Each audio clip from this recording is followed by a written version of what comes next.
अच्छा जी, आज हमने मार्च 2023 सबसे पहले डिस्कस करना है। मार्च 2023 इसको हम टैक्स ईयर 2024 के मुताबिक कर रहे हैं सॉल्व, सारे के सारे अपने लेटेस्ट 4 अटेम्प्ट्स को। अच्छा जी, क्वेश्चन नंबर 1 पढ़ते हैं। For the purpose of this question assume that today is 30 September 2023। Again वही बात जो कल हमने डिस्कस की थी कि मार्च वाली अटेम्प्ट में ये अजम्पशन देना पड़ता है कि आप सितंबर के मंथ में तक तभी जो है वो रिटर्न फाइलिंग की डेट जो है वो आई भी होगी और आप इस 2000 जो भी रेलेवेंट ईयर है उसकी रिटर्न फाइल कर रहे होंगे। तो ये मार्च की अटेम्प्ट में आपको मिलेगा। अभी जब आपकी सितंबर की अटेम्प्ट होनी है तो उसमें आपको इस तरह का कोई सेंटेंस नहीं मिलेगा क्योंकि आप ऑलरेडी सितंबर में हैं। अच्छा जी, सवाल का पहला पैराग्राफ पढ़ते हैं। Cheng is a Chinese citizen, so it's an individual has been in Pakistan since year 2015। 2015 से है पाकिस्तान में। For career growth he left his employment with Hope Limited, an unlisted FMCG. FMCG is abbreviation of fast moving consumer goods. ये जैसे आपके mainly जो retail stores होते हैं, cash and carry होते हैं, ये एफएमसीजी बिजनेस है। ऑन 30 सितंबर 2022 and joined a leading chain of hotels namely Desire hotels. तो एफएमसीजी को छोड़ के वो होटल में आ गया। The details of his emoluments for the year 2023 are as follows. तो 2015 से वो पाकिस्तान में है और 2023 की अब हम बात करें तो अगर यहाँ से साल अगर आप काउंट करें तो 2015, 16, 17, 18, 19, 20, 21, 22, 23, तो तकरीबन 8 साल बन जाते हैं। ठीक है। तो अब इसका मतलब ये है कि इसको ये जो मिस्टर चैंग है, इसके बारे में आपको पहले से ही ये क्लैरिफाई कर लेना चाहिए कि हमने जो एक प्रोविजन पढ़ी हुई है रेजिडेंशियल स्टेटस रिसेंटली चेंज में, शॉर्ट टर्म रेजिडेंट की। तो शॉर्ट टर्म रेजिडेंट तो ये नहीं बन रहा क्योंकि उसमें पाकिस्तान में प्रेजेंस एक ऐसा बंदा जो सिर्फ इसलिए रेजिडेंट हो कि उसकी जॉब है, उसको 3 साल से ज़्यादा ना हुए हो। तो ये वाली सिचुएशन तो यहाँ पे नहीं बन रही। ठीक है, सो ये हम यहाँ पे पहले से ही समझ लेते हैं कि 2015 से है पाकिस्तान में और 2023 तक है, तो 3 साल से तो ज़्यादा स्टे बनता है। अब रिक्वायरमेंट देख लेते हैं सवाल की। Under the provision of income tax ordinance compute total income, taxable income, tax payable. ठीक है जी, और रिफंडेबल। तो सारी टैक्स की कैलकुलेशन भी मांगी हुई है और इनकम की कैलकुलेशन भी आपको करनी है। पहला पैराग्राफ पढ़ के आपको आइडिया हो गया है कि ये एम्प्लॉयमेंट का सिनेरियो है और थोड़ी सी डिफरेंट चीज़ ये है कि यहाँ पे दो एम्प्लॉयमेंट्स हैं, एक एफएमसीजी और एक hotel. So HL is actually FMCG business. तो अब आप इसकी जो वर्किंग आपकी होगी that will be in 3 columns. जैसे आप बनाते हैं सैलरी की वर्किंग, इसमें आप एक कॉलम अब और ऐड कर देंगे क्योंकि अब एम्प्लॉयमेंट्स जो हैं वो दो जगह पे हैं। ठीक है, एक एचएल में और एक डीएच में। आगे वही एग्जाम्प्ट का कॉलम होगा और फिर टैक्सेबल का। यहाँ पे आप ये नोट कर लें पहले पैराग्राफ को पढ़ने के बाद कि किस जगह पे कितना अर्सा उसने जॉब की है। ठीक है, सो यहाँ से टाइम पीरियड से आपको अंदाजा हो जाएगा कि एचएल में उसने 3 महीना जॉब की है और डीएच में 9 मंथ्स जॉब की है। अब आइटम्स देखते हैं जी। पहला आइटम है basic salary per month. Very easy. ये चूंकि पर मंथ इंफॉर्मेशन है, इसका मतलब ये है कि 3.5 लाख और 4.5 लाख को नंबर ऑफ मंथ्स के साथ मल्टीप्लाई करना पड़ेगा। इसमें एग्जाम्पशन कुछ भी नहीं है। तो 3.5 लाख और 4.5 लाख इनको नंबर ऑफ मंथ से मल्टीप्लाई करके इसमें एग्जाम्पशन कुछ भी नहीं होगी, सारे का सारा टैक्सेबल हो जाएगा। Next is medical allowance. Medical allowance की कहानी जो है वो बहुत क्विकली हम साथ साथ रिवाइज भी करते जाएंगे कि मेडिकल अलाउंस के केस में आपको देखना होता है कि क्या मेडिकल फैसिलिटी भी है या नहीं है। तो अभी तो सिर्फ मेडिकल अलाउंस की बात हो रही है तो वो 10% ऑफ बेसिक सैलरी तक एग्जाम्प्ट है। लेकिन अगर आप इसको आगे देखेंगे तो ओके, चलिए सीक्वेंस में चलते जाते हैं। अगर कहीं मेडिकल फैसिलिटी का जिक्र आएगा तो फिर हम इसको देख लेंगे। तो 35,000 और 60,000 ये भी अगेन पर मंथ इंफॉर्मेशन है, तो मुझे इसको मंथली कैलकुलेशन इसकी बनानी होगी और 10% ऑफ बेसिक सैलरी तक एग्जाम्प्ट भी करना होगा। ओके जी, next is utilities allowance. Allowances सारे ही टैक्सेबल होते हैं और सिर्फ स्पेशल अलाउंस एग्जाम्प्ट होता है, और या फिर मेडिकल अलाउंस में 10% की 10% ऑफ बेसिक सैलरी की एग्जाम्पशन है। तो यूटिलिटीज अलाउंस, ये अलाउंस है, ये सारे का सारा टैक्सेबल होगा 20,000 और 30,000। तो अगेन अभी तक कोई कॉम्प्लिकेटेड बात नहीं आई सिंपल आप नंबर ऑफ मंथ से मल्टीप्लाई करें और आपकी कैलकुलेशन चलती जा रही है। Lunch provided by employer at subsidize rate. Subsidize rate पे अगर एम्प्लॉयर ने लंच प्रोवाइड किया तो देखना पड़ेगा कि वो होटल या रेस्टोरेंट है या नहीं है।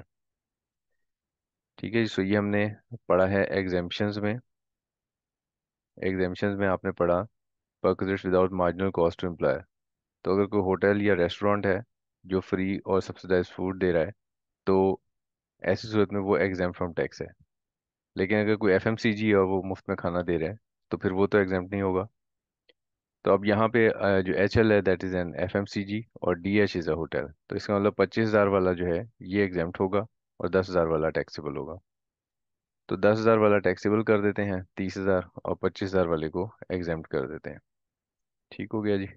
सब्सिडाइज लंच भी हमने सॉल्व कर दिया। Company maintain car both for official as well as personal purposes. अब ऑफिशियल और पर्सनल यूज़ के लिए कंपनी मेंटेन कार मिले तो आप उसको क्या करते हैं? तो उसके लिए आप कन्वेंस की वैल्यूएशन देखते हैं। कन्वेंस की वैल्यूएशन जो है वो आपको हमने डिस्कस किया हुआ है कि अगर व्हीकल एम्प्लॉयर का है और ऑफिशियल और पर्सनल यूज़ है तो 5% of cost of vehicle salary में शामिल किया जाएगा। ना इसमें कॉस्ट ऑफ व्हीकल आपको बताई गई है लेकिन साथ में फेयर मार्केट वैल्यू भी बताई गई है। तो इसका मतलब ये कि फेयर मार्केट वैल्यू हमारे लिए रेलेवेंट नहीं होगा, हमारे लिए कॉस्ट रेलेवेंट होगा क्योंकि कॉस्ट का 5% लेना है।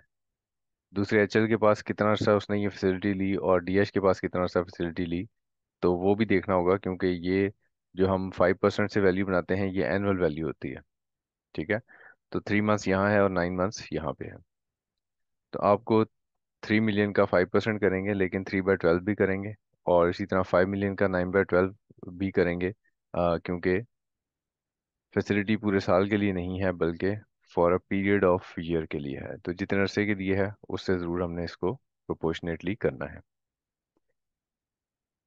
अच्छा ये 187,500 ये इसको मुझे लिखना डीएच के नीचे चाहिए था, ये शायद थोड़ा सा मिस्टेक हो गया हो, कॉलम का मिस्टेक है लेकिन वैसे फिगर ठीक है। एनुअल बोनस जो है वो 2022 का 3.5 लाख रुपए आपको मिला। अगेन सैलरी चूंकि हम कैश बेसिस पे टैक्स करते हैं इसलिए हम इसको अपनी सैलरी इनकम में एज इट इज़ शामिल कर देंगे, इसमें कोई एग्जाम्पशन की प्रोविजन नहीं है। एनुअल बोनस भी हो गया। उसके बाद gratuity under unapproved scheme. Unapproved scheme में अगर आपको ग्रेचुइटी मिले 12,25,000 रुपये तो क्या करते हैं आप उसको? अनअप्रूव्ड स्कीम में अगर ग्रेचुइटी मिले तो हमने ये पढ़ा है कि ग्रेचुइटी अगर अनअप्रूव्ड हो, ठीक है जी, तो ऐसी सूरत में 75,000 और 50% of amount which ever is less is exempt, दोनों में से जो कम हो। तब आप टोटल अमाउंट देख लो कितनी है, 12,25,000। अब इसमें 75,000 या 3.5 लाख, सॉरी 75,000 या 50% of amount which ever is less is exempt. ठीक है, सो लेसर ऑफ 75,000 और 50% इज एग्जेम्प्ट। तो 75,000 ही कम बनता है तो वो एग्जेम्प्ट हो जाएगा, बाकी सारे का सारा टैक्सेबल रहेगा। ना अनअप्रूव्ड ग्रेजुएटी से जो अमाउंट आती है वो उसके उसके ऊपर साथ ही एक और प्रोविजन ऑफ लॉ भी अप्लाई होती है और वो प्रोविजन ऑफ लॉ है जो आपको टर्मिनल बेनिफिट्स मिलते हैं। ठीक है जी। सो वो हमने पढ़ा था profits in due of salary में कि अगर आपको कोई टर्मिनेशन पे पैसे मिल रहे हैं तो इस सूरत में 3 years average rate of tax की आपके पास चॉइस मौजूद है। तो जब आपके पास एम्प्लॉयमेंट के ख़त्म होने पे ये कुछ पैसे मिल रहे हैं तो इसमें ये चॉइस भी मौजूद है। तो आपको देख लेना होगा सवाल में कहीं पे 3 years average rate of tax जो है वो दिया हुआ है या 3 साल की इनकम और टैक्स की फिगर दी हुई है। अगर तो दी हुई है तो फिर इसमें चॉइस मौजूद है, अगर नहीं दी हुई एग्जामिनर ने तो फिर इसका मतलब अभी आप वो चॉइस इस्तेमाल नहीं कर सकते क्योंकि डाटा अवेलेबल नहीं है। नेक्स्ट एडिशनल इंफॉर्मेशन इज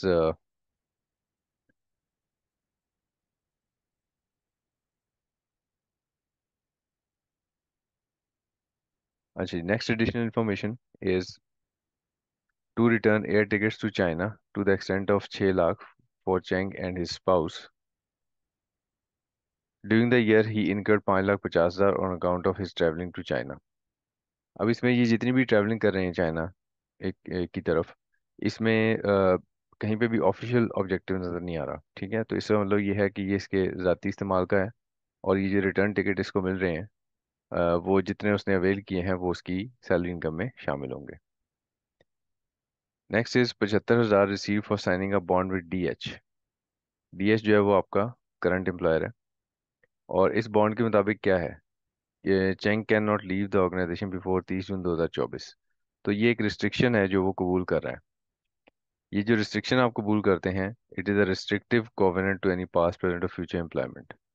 और अगर इसको एक्सेप्ट करने के, इसके साथ एग्री करने के एम्प्लॉय ने कोई पैसे लिए हों, तो फिर प्रॉफिट इन लिeu ऑफ सैलरी के तहत सैलरी इनकम में आता है। तो 7.5 लाख रुपए जो इसने परफॉर्मेंस बॉन्ड साइन किया, ये भी सैलरी इनकम में आएगा और सारे का सारा टैक्सेबल होगा। Next is 4 lakh receive from DH as commission for securing a large contract. अब ये जो कमीशन है, कमीशन इसको मिला है किससे, डीएच से। डीएच जो है वो एम्प्लॉयर है। एम्प्लॉयर से अगर आपको कमीशन मिले, तो वो हमने डेफिनेशन में पढ़ा कि अगर एम्प्लॉयर दे रहा हो कमीशन, तो फिर वो सैलरी की डेफिनेशन में शामिल किया हुआ है, टैक्स लॉ ने सैलरी की डेफिनेशन में शामिल किया हुआ है, ठीक है। तो इसका मतलब ये जो कमीशन है, ये आप 4 लाख रुपए सैलरी इनकम में ही शामिल करेंगे, इसमें कोई एग्जाम्पशन नहीं है। Next is payment of outstanding loan of 3.8 million by DH as per terms of employment contract. Payment किसने की है जी, डीएच ने 38 लाख रुपए अदा कर दिए। किसको अदा किए, Cheng had obtained this interest free loan from HL. Cheng ने ये लोन लिया था एचएल से। एचएल कौन है भाई, प्रीवियस एम्प्लॉयर है, okay. For the construction of house on 1 July 2019 the house was given on rent under 5 year rental agreement at an annual rent of 8 lakh. ठीक है, यहाँ प्रॉपर्टी इनकम का जिक्र भी आ गया कि चैंग ने जो है वो इंटरेस्ट फ्री लोन लिया, उससे घर घर कंस्ट्रक्ट किया और फिर उसको रेंट पे दे दिया। दूसरा ये बताया हुआ है कि डीएच ने ये लोन पे कर दिया एचएल को। जब वो जॉब छोड़ के आया तो डीएच ने ये लोन पे कर दिया। नाउ अब अगर डीएच ने ये लोन पे कर दिया है, तो इसका मतलब ये एक ऑब्लिगेशन थी एम्प्लॉय की which has been paid by the employer, ठीक है। सो जो ऑब्लिगेशन ऑफ एम्प्लॉय है which have been paid by employer. तो हमने पढ़ा हुआ है कि obligation of employee paid by employer, तो जो भी अमाउंट पे की जाती है वो फिर टैक्सेबल होती है सैलरी इनकम में, राइट। ओके, इसलिए जो अमाउंट पे की, लोन पे किया 38 लाख रुपए, वो सैलरी इनकम में माना जाएगा। जो लोन वापस कर दिया, उसका, वो तो जब मिला था तब भी टैक्स न्यूट्रल था, जब वापस मिलेगा तब भी टैक्स न्यूट्रल इवेंट है उसका, यानी टैक्सेशन के ऊपर कोई इम्पैक्ट नहीं है। हाँ, अगर कहीं पे इसमें कोई इंटरेस्ट फ्री लोन का जिक्र होता, सॉरी हाँ है तो सही, Cheng had obtained this interest free loan from HL, बिल्कुल है। सो इंटरेस्ट फ्री लोन अगर है, तो फिर इसका मतलब ये है कि इसमें इंटरेस्ट फ्री लोन की प्रोविजन एक दफ़ा देख लेते हैं, उसको विजिट कर लेते हैं। जिस इंटरेस्ट फ्री लोन के केस में आप क्या करते हो, इंटरेस्ट फ्री लोन के केस में आप ये करते हो कि आप एक बेंचमार्क रेट 10% के ऊपर मार्कअप कैलकुलेट करते हैं और उसको सैलरी इनकम में शामिल कर लेते हैं, ठीक है। सो ये इसका ट्रीटमेंट होता है। तो अब हम यहाँ पे एक कैलकुलेशन बना लेंगे, इंटरेस्ट फ्री लोन 38 लाख रुपए, जो कि आउटस्टैंडिंग रहा 3 महीने, क्योंकि उसके बाद तो वो लोन पे हो गया था। सो इंटरेस्ट फ्री लोन का जो मार्कअप है, वो भी सैलरी इनकम में शामिल हो जाएगा। साथ ही अगली इन्फॉर्मेशन जो प्रॉपर्टी इनकम की आ गई, कि 8 लाख रुपए एनुअल रेंट पे आपने दिया, तो रेंट जो है वो 8 लाख रुपए, ये एनुअल रेंट है। और चूंकि ये बिल्डिंग है, तो इसलिए 1/5 रिपेयर अलाउंस फ़ौरन से आप माइनस करेंगे। और जो आपने इंटरेस्ट पे किया है लोन पे, ये भी आप एक्सपेंस के तौर पे माइनस करेंगे।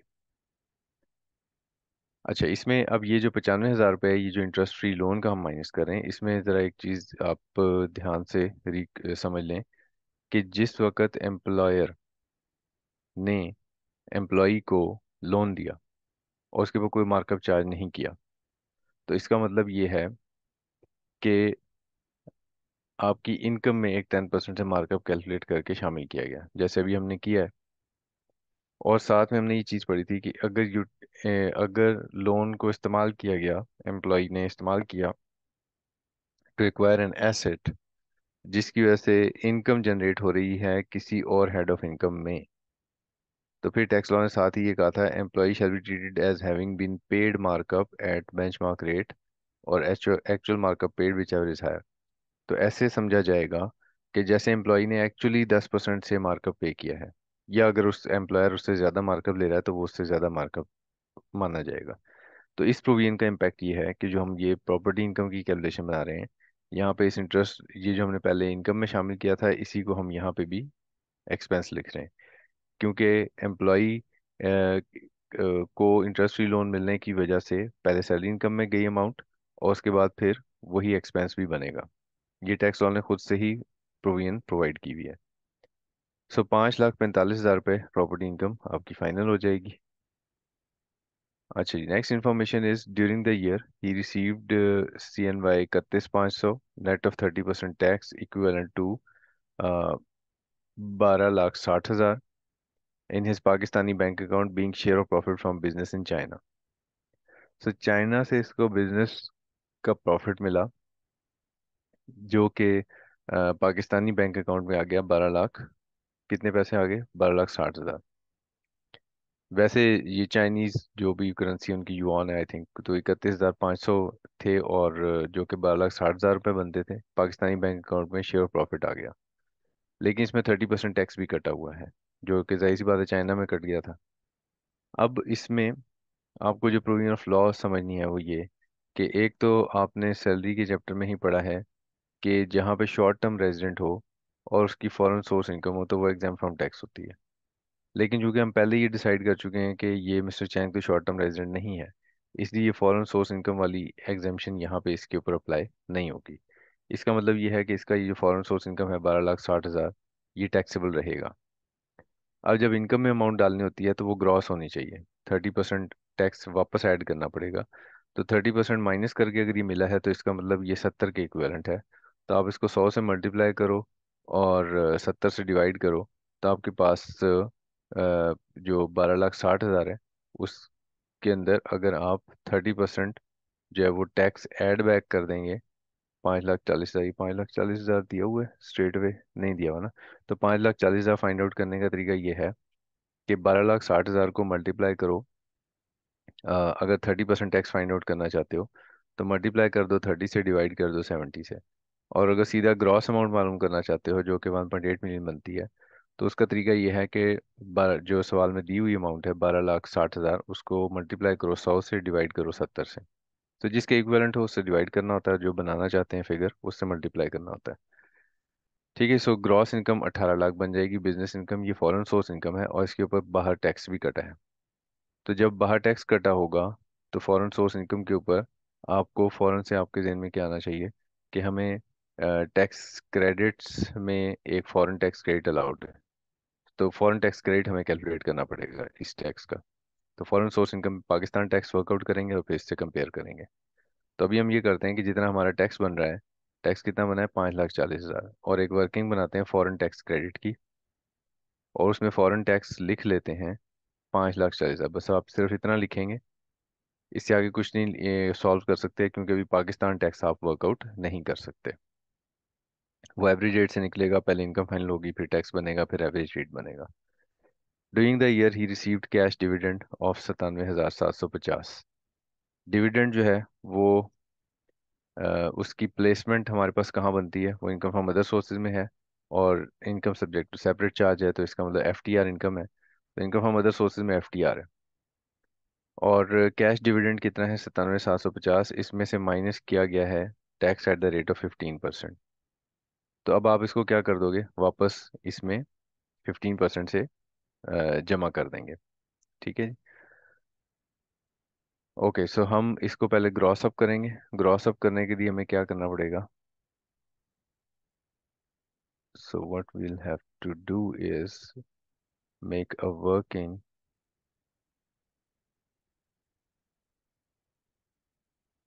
अच्छा, इसमें आई थिंक वर्किंग की हमने कहीं, हाँ ये तो सोर्सेज की वर्किंग, कैश डिविडेंड 97,750।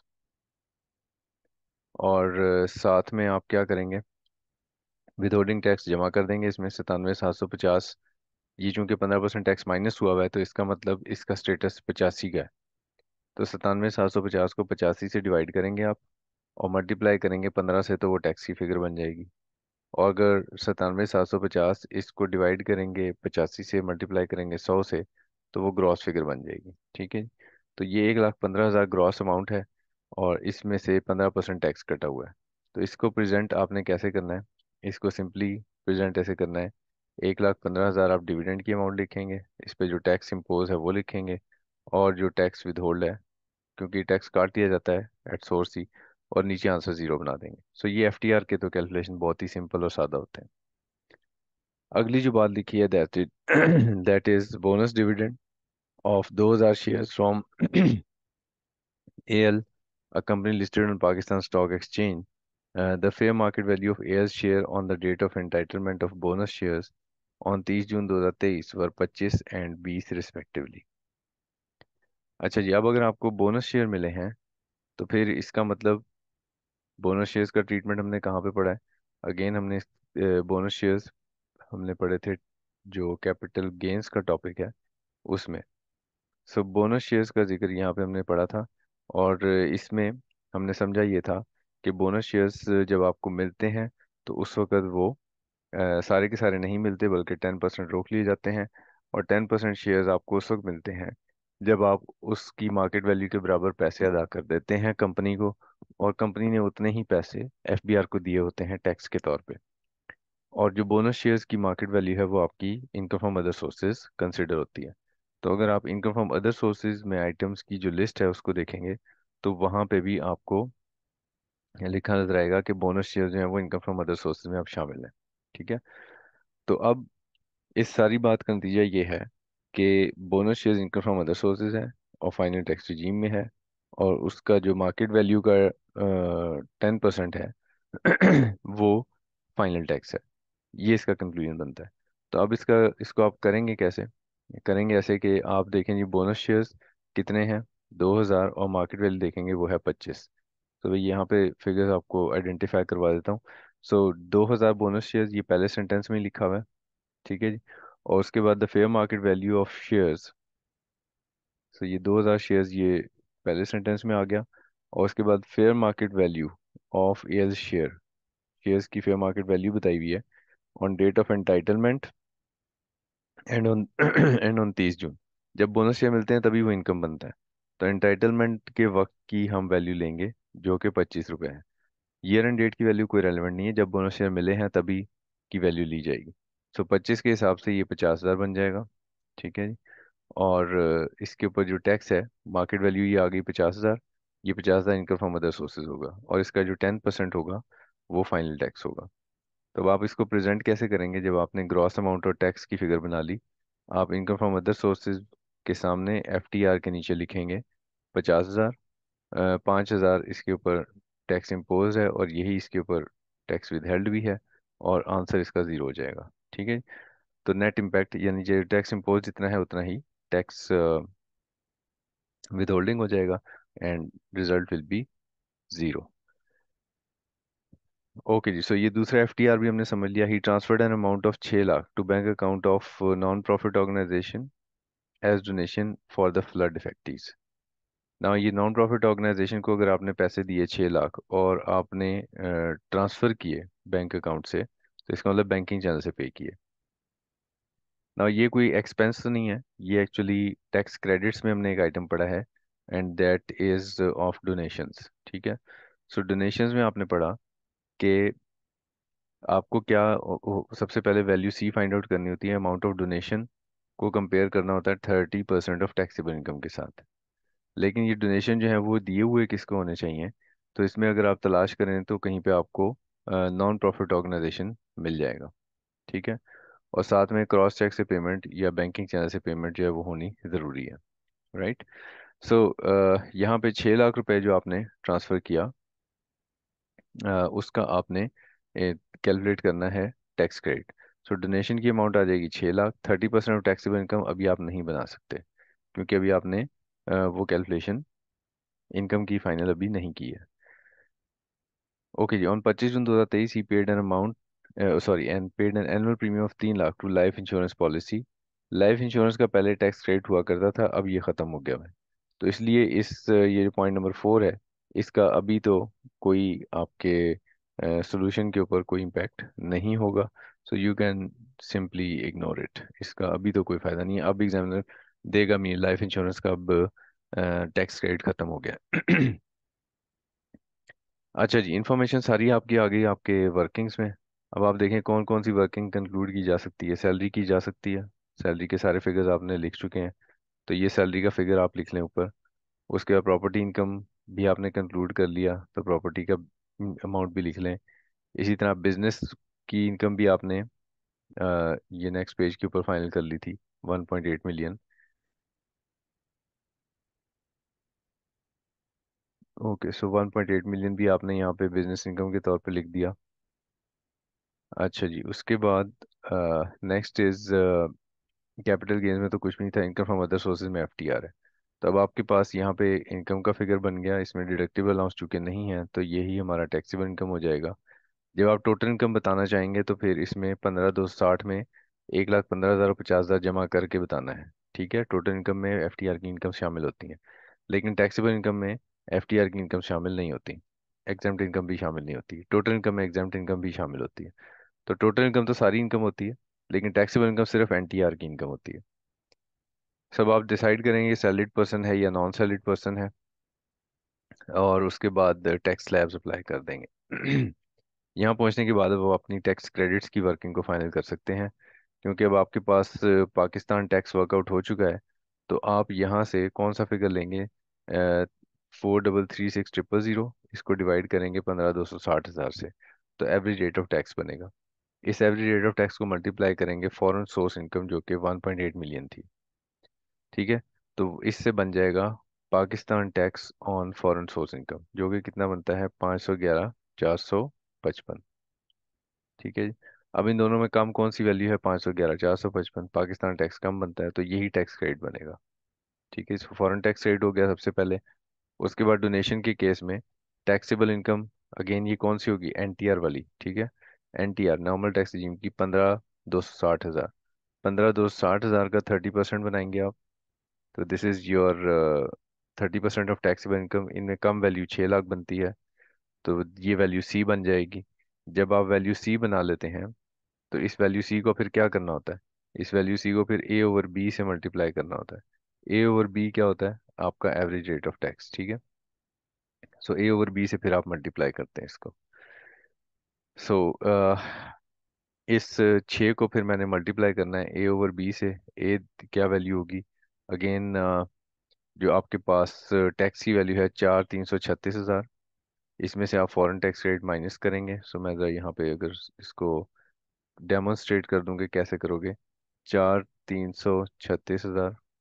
ठीक है जी, इसमें से आपने माइनस कर लेना है जो फॉरेन टैक्स रेट है। फॉरेन टैक्स क्रेडिट आप कितना कैलकुलेट कर चुके हैं, वो आप कैलकुलेट कर चुके हैं 511,455। सो 511,455।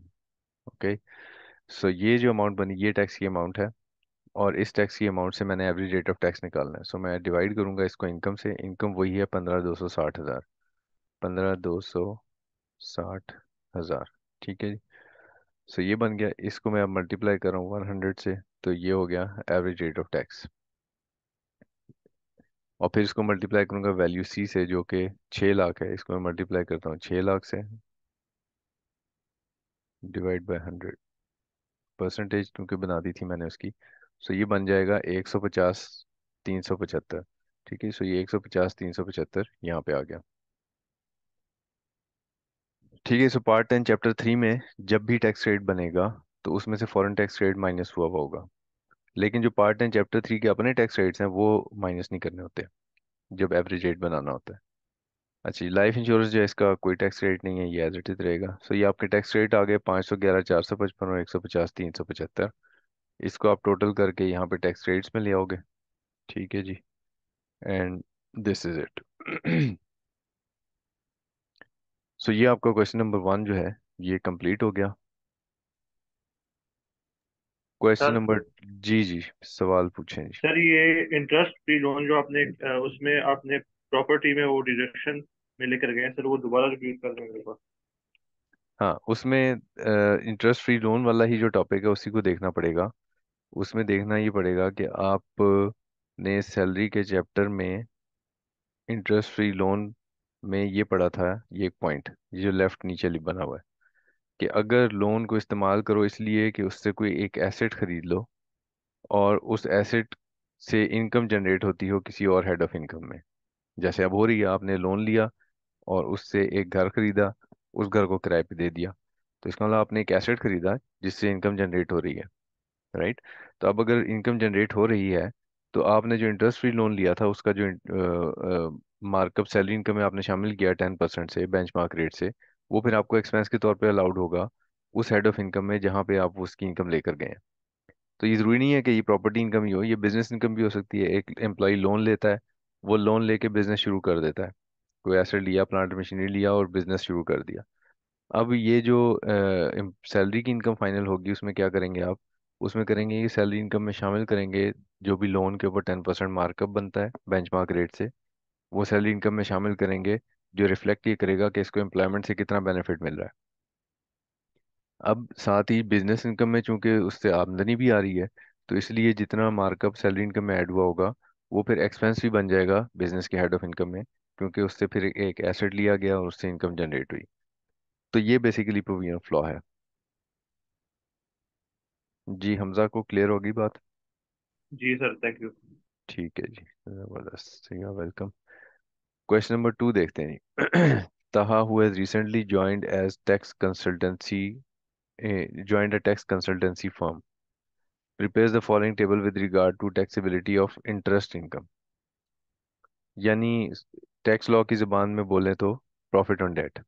सो प्रॉफिट ऑन डेट मुख्तलिफ क्लाइंट्स का यहाँ पे लिखा है, नेम ऑफ पर्सन ये आतिफ साहब हैं, ये बिलाल साहब हैं, और ये सीमा है, ये कमाल है। सो ये टैक्स पेयर्स हैं, और इनके आगे बारे में लिखा हुआ है कि ये रेजिडेंट। हम एक एक करके इनको देखते हैं और फिर देखते हैं कि इस सवाल की रिक्वायरमेंट क्या है। Prepare the corrected tax liability of interest income column in the table. वही कह रहा है जी कि ये जो टैक्सेबिलिटी ऑफ इंटरेस्ट इनकम है, ये इसने वर्कआउट की है। अगर तो ठीक है फिर तो सही है, लेकिन अगर ठीक नहीं है तो आप उसको करेक्ट कर दो, राइट। अच्छा जी, अब सबसे पहले देखते हैं हम एक एक करके इनको लेके चलते हैं। सो सबसे पहले है मिस्टर आतिफ। मिस्टर आतिफ के बारे में क्या लिखा है, रेजिडेंट है, ठीक है, बहुत अच्छी बात है। अमाउंट ऑफ इंटरेस्ट कितना कमाया इसने, 1.1 मिलियन। और ये कहाँ से मिला इसको, term deposit receipts of bank, ठीक है जी। अब यहाँ से आगे हम नहीं पढ़ रहे, अभी हम पहले देखते हैं कि हमारे ख्याल में ये क्या है, कि अगर आपको प्रॉफिट ऑन डेट मिलता है किसी बैंक से, तो हम उसको क्या समझते हैं, ठीक है। तो इसके लिए आपने ये स्लाइड को रेफर करना है। हम ये समझते हैं कि अगर आपको किसी सेविंग स्कीम से बैंक से प्रॉफिट ऑन डेट मिलता है और वो 5 मिलियन तक है, तो वो 15% से एफटीआर में टैक्स होगा, ये हम समझते हैं। अब यहाँ क्या किया इन्होंने, इनकम फ्रॉम अदर सोर्सेज, और इसको एफटीआर में लिखा जाएगा, और admissibility of related expenses yes किया हुआ है। तो इसमें कहीं गलती नजर आ रही है आपको? बिल्कुल, एडमिजिबिलिटी ऑफ रिलेटेड एक्सपेंसेस तो नहीं होगा क्योंकि एफटीआर है, तो एक्सपेंस तो कोई माइनस करने की इजाजत नहीं होगी। टैक्स रिजीम जो है वो ठीक लिखी है, एफटीआर। और हेड ऑफ इनकम, जो एफटीआर की इनकम है उसके बारे में बताया हुआ है कि किसी हेड ऑफ इनकम में शामिल नहीं किए जाते, किसी हेड ऑफ इनकम के टोटल का पार्ट नहीं बनते ये, ठीक है। तो साथ में आपने यही बताना है कि ये किसी भी हेड ऑफ इनकम में टोटल नहीं किया जाता इसको, इसको बस टैक्स कैलकुलेशन के लिए लिखा जाता है। Number second is Bilal. Bilal के केस में क्या है जी, रेजिडेंट इंडिविजुअल है, ठीक हो गया। इसको 5.5 मिलियन का मार्कअप मिला है, और ये टर्म डिपॉजिट फ्रॉम बैंक है। अब इसमें अगेन यहाँ पे देखो, 5 मिलियन से ज़्यादा हो गया ना, तो अगर 5 मिलियन से ज़्यादा हो जाए तो फिर क्या होता है, any profit on debt exceeding 5 million would be taxable under normal tax regime, right. और जो भी एप्लीकेबल रेट्स होंगे सैलरीड नॉन सैलरीड पर्सन के, उस वो लगेंगे उसके ऊपर। तो अब यहाँ पे आपने क्या किया, आपने इसको लिखा इनकम फ्रॉम अदर सोर्सेज, ये आपने ठीक लिखा। इसको आपने एनटीआर लिखा, बिल्कुल ठीक लिखा। इसको आपने कहा जी कि एडमिसिबिलिटी ऑफ रिलेटेड एक्सपेंसेस होगा, यस, बिल्कुल ठीक लिखा। तो बिलाल की जो आपने आगे टैक्सेबिलिटी ऑफ इंटरेस्ट इनकम बनाई है, ये ठीक है। सीमा के केस में क्या हुआ जी, सीमा इज अ रेजिडेंट इंडिविजुअल, ठीक है। इसकी इंटरेस्ट इनकम है 5.2 मिलियन, और बहबूद सेविंग सर्टिफिकेट्स से इसको ये इंटरेस्ट मिला है। इनकम फ्रॉम अदर सोर्सेज में आएगा, और इनकम इसमें एक्चुअली बहबूद सेविंग सर्टिफिकेट्स जो हैं उसके केस में, in case of individual profit on debt on Babu saving certificate, pensioner benefit account is taxable under NTR with maximum rate of 5%। ठीक है, सो ये इसकी टैक्सेशन है बहबूद सेविंग सर्टिफिकेट्स की। तो अब इसका मतलब ये है कि एनटीआर में टैक्स होगा और मैक्सिमम रेट 5% हो सकता है, राइट। तो इनकम फ्रॉम अदर सोर्सेज, और टैक्स रिजीम में इसको इन्होंने लिख दिया एग्जेम्प्ट। तो ये गलत लिखा ना, एग्जेम्प्ट तो नहीं होना चाहिए, एनटीआर में टैक्सेबल होना चाहिए। और इन्होंने कहा एप्लीकेबिलिटी ऑफ रिलेटेड एक्सपेंसेस, ये भी बात नो कर दी। हालांकि ये एक्सपेंसेस जो ही आप एनटीआर में चले गए तो रिलेटेड एक्सपेंस तो माइनस करने की इजाजत होगी। ठीक है, तो बहबूद सेविंग सर्टिफिकेट्स की टैक्सेशन में भी गलती है। उसके बाद कमाल साहब है जी, कमाल साहब ने क्या किया है, ये नॉन रेजिडेंट है। ठीक है, अच्छी बात है। 3.3 मिलियन का एक प्रॉफिट ऑन डेट है। साथ में स्टैरिक लगा है, स्टैरिक में क्या लिखा है, profit was paid outside Pakistan on approved securities which were widely issued outside Pakistan. ये इंफॉर्मेशन आपको बहुत एक अच्छा हिंट दे रही है, किस बारे में, कि आप फौरन से रेफर कर लें एग्जाम्पशंस के चैप्टर को। और यहाँ पे एक प्रॉफिट ऑन डेट पढ़ा था हमने, कि कोई ऐसा प्रॉफिट ऑन डेट जिस जो ये कंडीशंस पूरी करता है वो एग्जाम फ्रॉम टैक्स हो जाता है, कि ये नॉन रेजिडेंट रिसीव करे, और security issued by resident person हो, पर्सनस आर नॉट एसोसिएट्स, ब्ला ब्ला ब्ला। सो इसमें और भी बहुत सारी कंडीशंस लिखी हुई हैं, वो सारी कंडीशंस यहाँ पे पूरी हो रही हैं। Security issued by resident person, ठीक है, और इनकम फ्रॉम अदर सोर्स। ये अब इसका मतलब ये हुआ कि पहले हम ये फाइनल करते हैं कि टैक्सेशन क्या बनती है। टैक्सेशन ये बनती है कि ये profit on debt non resident के लिए एग्जाम फ्रॉम टैक्स है। ठीक है, तो अगर वो एग्जाम फ्रॉम टैक्स है तो head of income, income from other sources, tax regime, NTR, NTR नहीं होगा, ये अब एग्जाम्प्ट होगा। और जब एग्जाम्प्ट है तो फिर कोई एक्सपेंसेस भी आपको माइनस करने की इजाज़त नहीं होती, क्योंकि ज़ाहिर है जब इनकम ही एग्जाम्प्ट है तो फिर एक्सपेंस भी ज़ाया हो जाएंगे। सिकंदर के केस में क्या है जी, रेजिडेंट इंडिविजुअल है, 4.4 मिलियन का इंटरेस्ट है, loan agreement with association of persons being its member.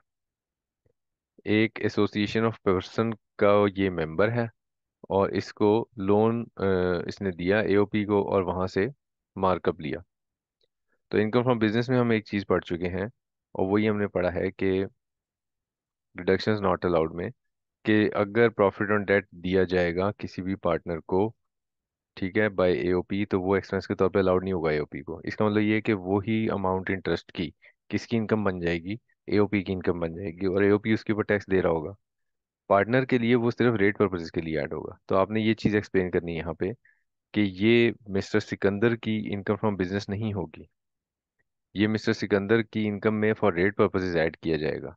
इसका कोई टैक्स रिजीम भी नहीं है, क्योंकि ये कोई इनकम आप हेड्स ऑफ इनकम में तो शामिल नहीं करते, और ना ही कोई रिलेटेड एक्सपेंसेस में से माइनस होते हैं। ये तो इनकम रेट पर्पजेज के लिए पार्टनर की इनकम में ऐड होती है। और वैसे जो पार्टनर को जो पैसे पार्टनरशिप से शेयर मिलता है, वो हम ऑलरेडी पढ़ चुके हैं कि टैक्सेशन ऑफ एओपी में, कि individual as member of AOP, कि शेयर ऑफ प्रॉफिट जो मिलता है एओपी से ऑफ इंडिविजुअल मेंबर, तो वो क्या होता है, shall be included in taxable income for rate purposes only, right. और दूसरी चीज़ हमने यहाँ पे डिस्कस ये की थी कि if AOP has paid tax on its profit then share of profit of member shall be exempt from tax. Rate purposes के लिए ऐड होता है, वैसे इनकम में ऐड नहीं होता, वैसे एग्जाम्प्ट है। तो ये टोटल इसकी टैक्सेशन आपने एक्सप्लेन करनी है जी। उसके बाद ड्रीम बैंक लिमिटेड, ये अब एक फाइनेंशियल इंस्टीट्यूशन है, बैंक है, जो कि रेजिडेंट बैंकिंग कंपनी लिखा हुआ है। इसका इनकम है प्रॉफिट ऑन डेट से 10 मिलियन का। टर्म फाइनेंस सर्टिफिकेट्स हैं जो इसने इशू की, जो इसके पास हैं उससे इसने कमाए। अब इसमें आपको दो चीज़ें रेफर करनी है।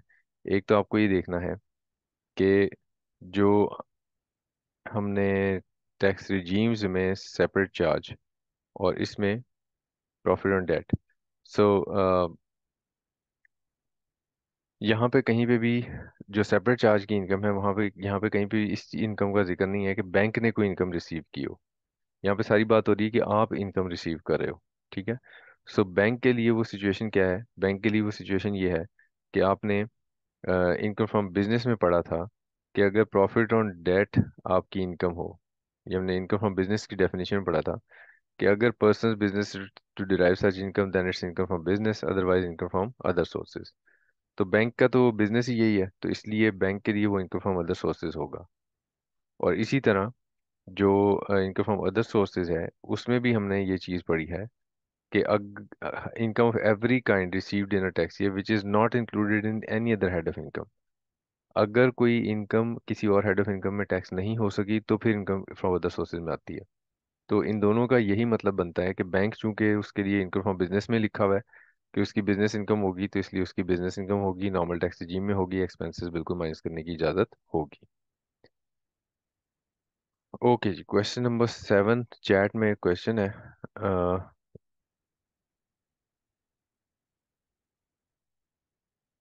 चैट में एक मैसेज आया हुआ है, क्या है ये सर, इसको एक्सप्लेन करेंगे या सिर्फ करेक्शंस करेंगे? अच्छा, इसमें देखें, ये लिखा हुआ है, रिक्वायरमेंट को देखना है, रिक्वायरमेंट को देखोगे आप कि prepare the corrected taxability of interest income. ये देखो, टैक्सेबिलिटी ऑफ इंटरेस्ट, एग्जैक्टली वही वर्ड लिखे ना यहाँ पे ऊपर टेबल में, टैक्सेबिलिटी ऑफ इंटरेस्ट इनकम। और कह ये रहा है एग्जामिनर आपसे, prepare the corrected taxability of interest income columns in the table. आपने बिल्कुल, आपके आंसर का फॉर्मेट ये होगा कि यही 3 कॉलम आपने दोबारा से बनाने हैं और करेक्ट फॉर्मेट में बनाने हैं। यानी हेड ऑफ इनकम बता देना है कौन सा होगा, टैक्स रिजीम बता देना है कौन सा होगा, एडमिसिबिलिटी ऑफ रिलेटेड एक्सपेंसेस बता देना है। ठीक है। सो इसमें मैं आपसे ग्रुप में फिर शेयर कर दूंगा जो आई कैप ने सजेस्टेड आंसर दिया हुआ है। तो उससे आपको पता चल जाएगा कि कितना शॉर्ट आंसर आपने बनाना है। अगर आप प्रिसाइजली ये पूछना चाह रहे हैं कि आंसर किस तरह से लिखा जाएगा, तो वो फिर मैं आई कैप का सजेस्टेड आंसर मैं आपसे शेयर कर दूंगा, वो बिल्कुल ठीक बना हुआ है, सही है वो।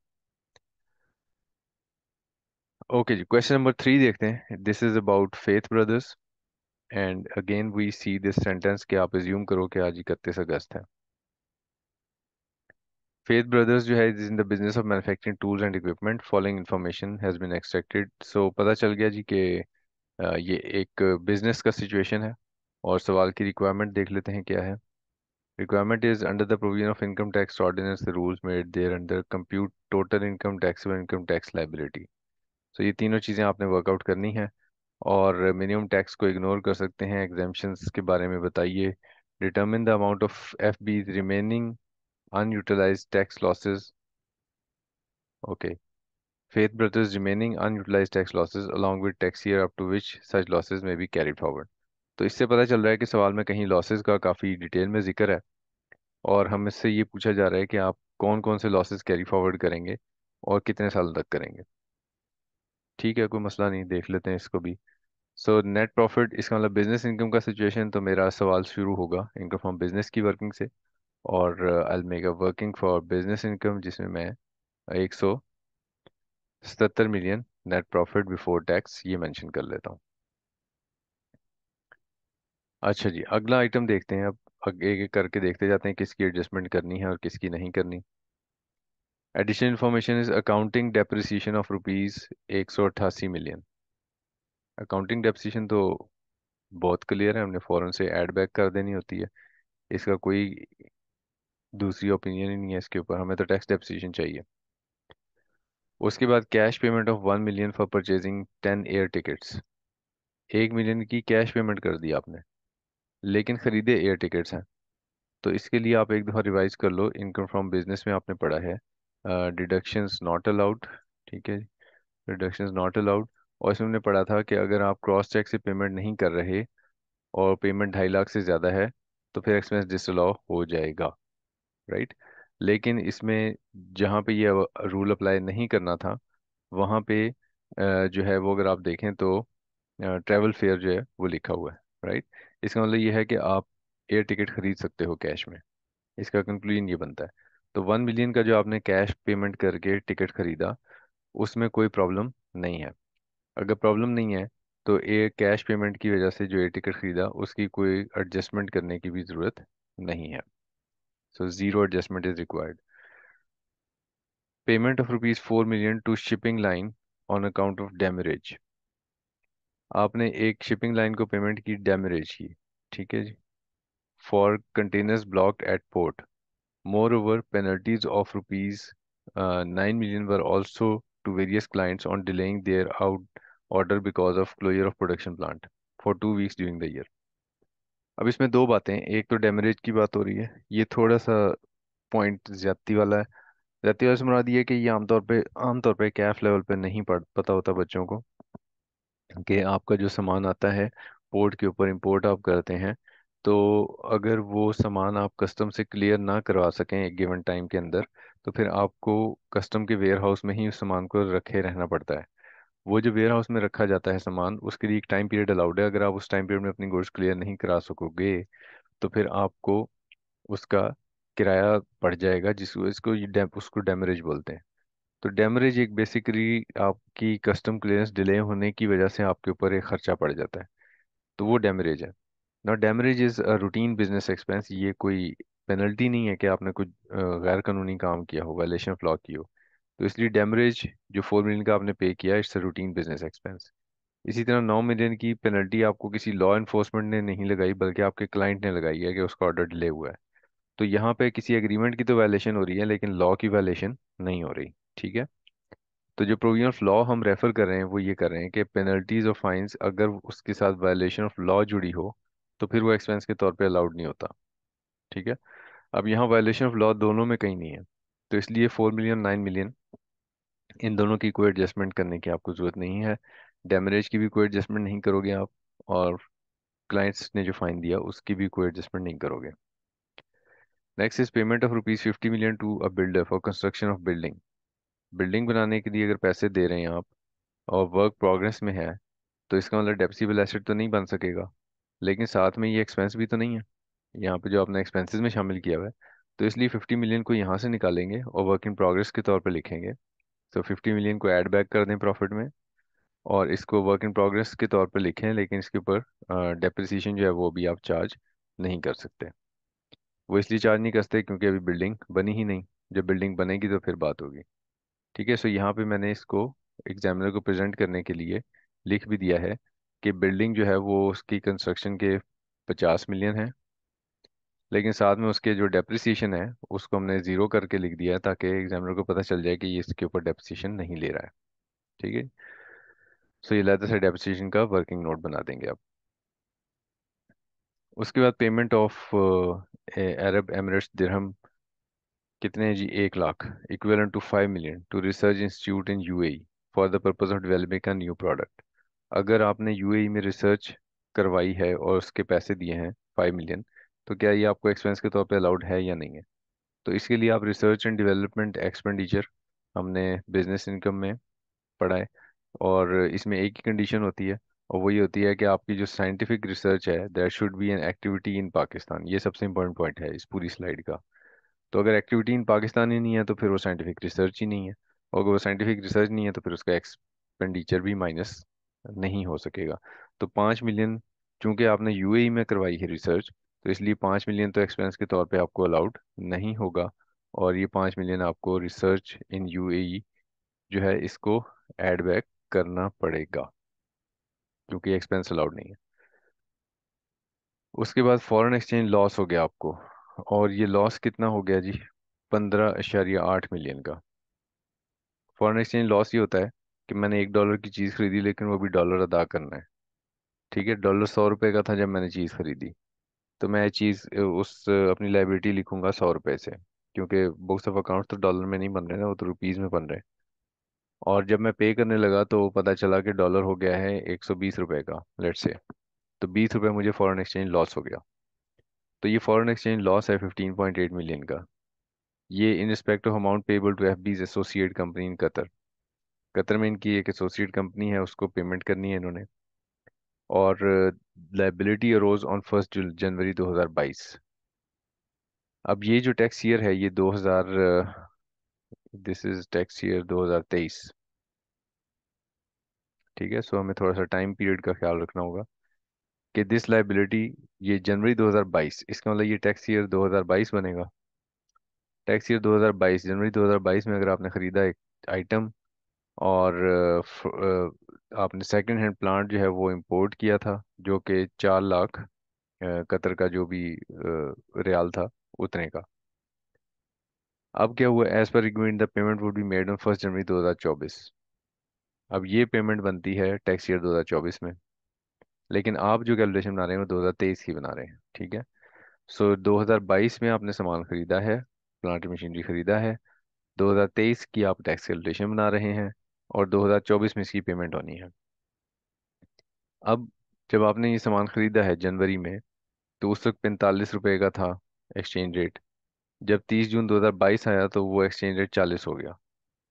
तो इसका मतलब आपको फॉरेन एक्सचेंज गेन हो गया, ठीक है। गेन कितना हो गया? 5 रुपए का। उसके बाद 30 जून 2023 आ गया, जिसमें ये हो गया 79.5 का। तो अब 40 और 79.5 बढ़ गया ना, तो इसका मतलब आपको लॉस हो गया, और वो लॉस कितना हो गया? 39.5 का। 39.5 और आगे ये 4 लाख से मल्टीप्लाई करेंगे तो टोटल लॉस बन जाएगा, ठीक है। सो अगर मैं just for the sake of my understanding, कि अगर मैं 39.5 को मल्टीप्लाई कर दूं 4 लाख से, तो इट इज़ 15.8 मिलियन, ठीक है। सो यही 15.8 मिलियन का यहाँ पे एग्जामिनर बता रहा है आपको मसला, कि फॉरेन एक्सचेंज लॉस हुआ है 2023 में, ठीक है जी। अब ये लॉस की कैलकुलेशन तो ठीक बनी हुई है, लेकिन मसला ये है कि इन्होंने ये लॉस को क्या किया है, एक्सपेंसेस में शामिल कर दिया है। तो आपने एक्चुअली डिसाइड ये करना है कि क्या ये एक्सपेंसेस में ही रहने दें, एक्सपेंस अलाउड है या नहीं है।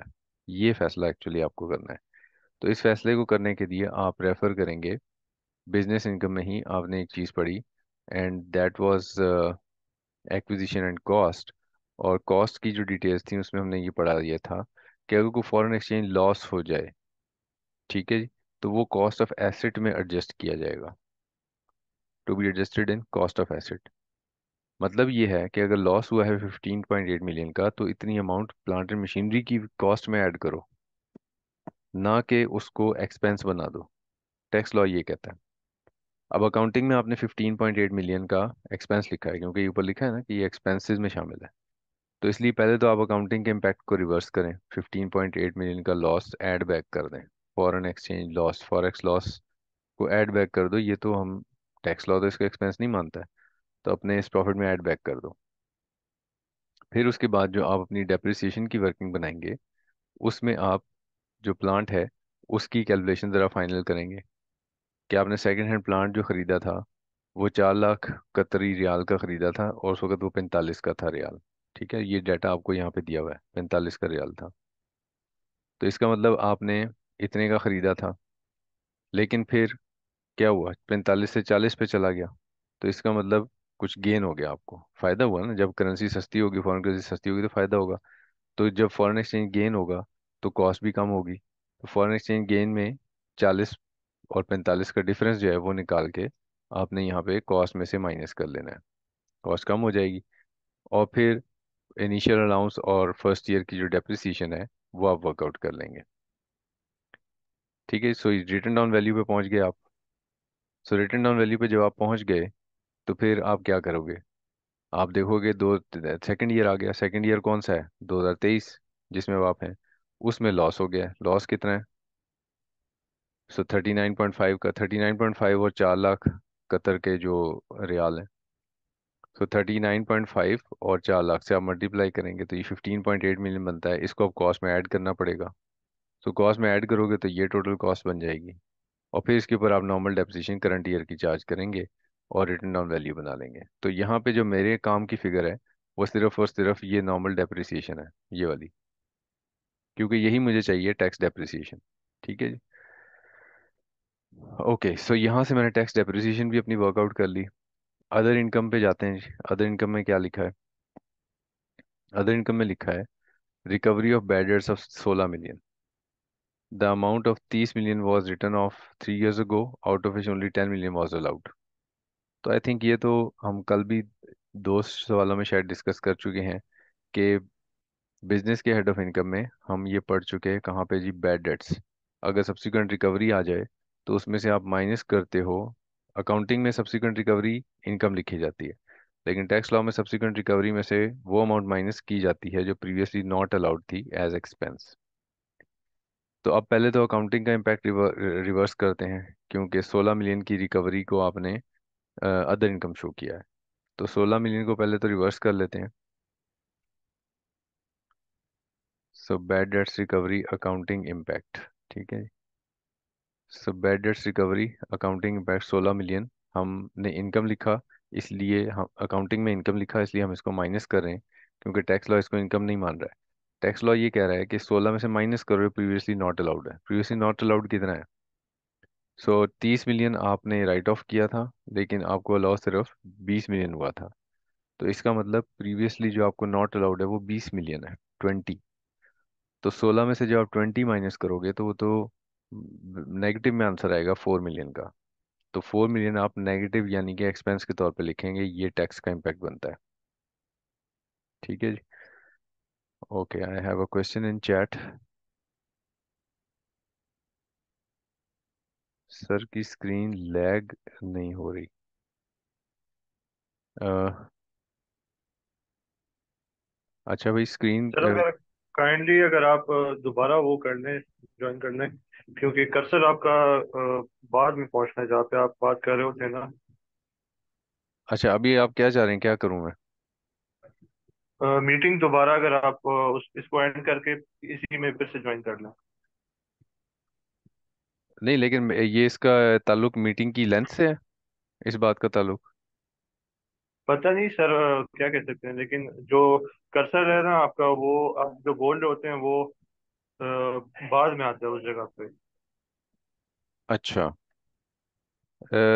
यार, मीटिंग को अगर मैं एंड करूंगा ना, उससे प्रॉब्लम मैं एक प्रॉब्लम क्रिएट हो जाता है उससे। वो ये हो जाता है कि वो रिकॉर्डिंग की जो फाइल है वो अलहदा हो जाती है, यानी फिर वो दो फाइल्स हो जाती हैं, फिर मुझे उसको ज्वाइन करना पड़ता है। वो ज्वाइन करने में बहुत टाइम लग जाता है। अब वो कल की भी जो फाइल इसी वजह से डिले हो गई थी। तो मैं थोड़ा सा बोल स्लो लेता हूँ ना, ताकि वो उसके साथ सिंक्रोनाइज रहे। जो हमारा सेकंड सेशन होगा उसके लिए अब हम अलहदा मीटिंग स्टार्ट कर लेंगे। ठीक है हमजा।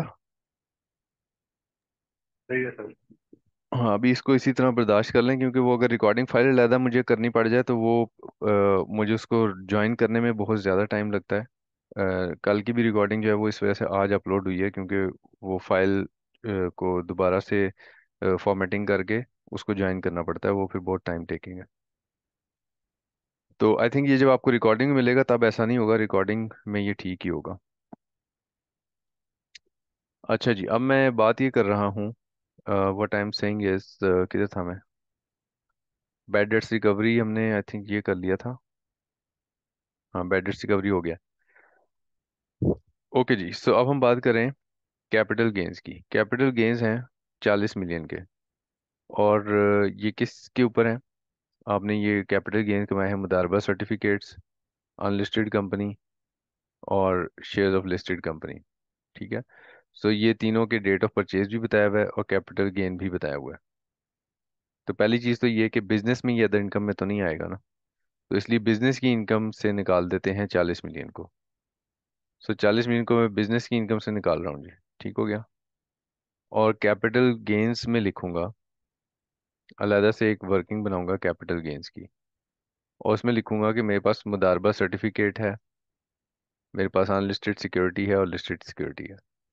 इसमें से कौन कौन से सेपरेट ब्लॉक ऑफ इनकम में आते हैं, सो ज़रा एक दफ़ा लॉ को रेफर कर लेते हैं। सो हमने कैपिटल गेन्स के टॉपिक में पढ़ा है, कैपिटल गेन्स। ठीक है जी। सिक्योरिटी की डेफिनेशन देखें, क्योंकि ये सेपरेट ब्लॉक ऑफ इनकम होता है। यहाँ पे आपके सामने मुदारबा सर्टिफिकेट्स लिखा है और शेयर ऑफ पब्लिक कंपनी यानी लिस्टेड कंपनी का शेयर, और मुदारबा सर्टिफिकेट्स ये सिक्योरिटी की डेफिनेशन में आते हैं। मतलब ये सेपरेट ब्लॉक ऑफ इनकम होते हैं। तो अब यहाँ से हमने नतीजा ये निकाला कि जो मुदारबा सर्टिफिकेट है पहले वाला, और शेयर ऑफ लिस्टेड कंपनी, ये दो के लिए सेपरेट ब्लॉक ऑफ इनकम होगा, और अनलिस्टेड कंपनी का शेयर ये सेपरेट ब्लॉक ऑफ इनकम नहीं होगा। तो यही हमने यहाँ पे वर्किंग में भी लिख लिया कि मुदारबा सेपरेट ब्लॉक ऑफ इनकम होगा और listed company separate block of income होगा, जबकि अनलिस्टेड जो है वो नॉर्मल टैक्स regime में रहेगा। ओके, सो ये कैपिटल गेन्स का अलहदा से हमने वर्किंग बना दिया। कैपिटल गेन कैलकुलेट करने की कोई रिक्वायरमेंट नहीं है, क्योंकि वो तो खुद ही से सवाल ने ही आपको कैपिटल गेन वर्कआउट करके दिए में। अगर आप इन तीन फिगर्स का टोटल करेंगे तो वो 40 मिलियन बनेगा, और 40 मिलियन हमने बिजनेस इनकम से पहले निकाला और फिर कैपिटल गेन्स में लिखा। उसके बाद अगली चीज़ जो अदर इनकम में शामिल है वो कौन सी है जी? वो है a loss of 9 million in respect of insurance claim. 9 million का लॉस है, ये अकाउंटिंग में आपने लिखा हुआ है। A claim was launched against damage of a new machinery during the shipment that rendered it unfit for use. अब ये ज़रा ध्यान, बहुत ध्यान से समझने वाली चीज़ है, वो ये है कि एक मशीनरी आपके पास आ रही थी जो शिपमेंट के दौरान ही डैमेज हो गई। अगर डैमेज हो गई तो आपने उसका इंश्योरेंस क्लेम लिया। अब इंश्योरेंस क्लेम जो आपको मिला, उसके बाद भी आपको 9 मिलियन का लॉस हो गया है, यानी पूरा इंश्योरेंस क्लेम नहीं मिला होगा, 9 मिलियन का लॉस हो गया। तो ये अकाउंटिंग के हिसाब से तो बिल्कुल ठीक आपने अदर इनकम में लिख दिया 9 मिलियन का लॉस। लेकिन टैक्स लॉ क्या कहता है इसको? टैक्स लॉ ये कहता है कि आप कैपिटल गेन्स के टॉपिक पे जाएं और देखें कि कैपिटल एसेट क्या होते हैं। कैपिटल एसेट वो होते हैं जो डेप्रिसिएबल एसेट ना हो। कैपिटल एसेट की डेफिनेशन में शामिल नहीं है डेप्रिसिएबल एसेट, ठीक है। और डेप्रिसिएबल एसेट क्या होता है, ये हमने कहाँ पढ़ा था? ये हमने पढ़ा था बिजनेस इनकम में। ओके, सो बिजनेस इनकम में हमने डेप्रिसिएबल एसेट पढ़ा था। डेप्रिसिएबल एसेट क्या होता है कि इज यूज्ड होली और partly by the person deriving income from business. कि अगर किसी एसेट को आप इस्तेमाल करते हो कि उससे बिजनेस इनकम डिराइव की जाए, तो फिर वो डेप्रिसिएबल एसेट है। अब यहाँ पे जो हमारे पास मशीनरी है, ये तो डैमेज फॉर्म में आई है आपके पास, तो इसका मतलब वो बिजनेस के अंदर इस्तेमाल नहीं हुई। अगर बिजनेस में इस्तेमाल नहीं हुई तो वो डेप्रिसिएबल एसेट नहीं है। अगर वो डेप्रिसिएबल एसेट नहीं है तो फिर वो कैपिटल एसेट है। और अगर वो कैपिटल एसेट है तो फिर ये 9 मिलियन का लॉस कैपिटल लॉस है। ठीक हो गया जी, ये सीक्वेंस बनता है। तो अब चूंकि ये कैपिटल लॉस है, तो 9 मिलियन का लॉस बिजनेस में तो माइनस नहीं होना चाहिए। तो पहला काम तो ये करें कि इस चीज़ को करेक्ट करें कि इंश्योरेंस क्लेम का जो लॉस है, इसको वापस ऐड बैक कर दें अकाउंटिंग के प्रॉफिट में। ठीक है, क्योंकि बिजनेस का लॉस नहीं है, ये कैपिटल लॉस है।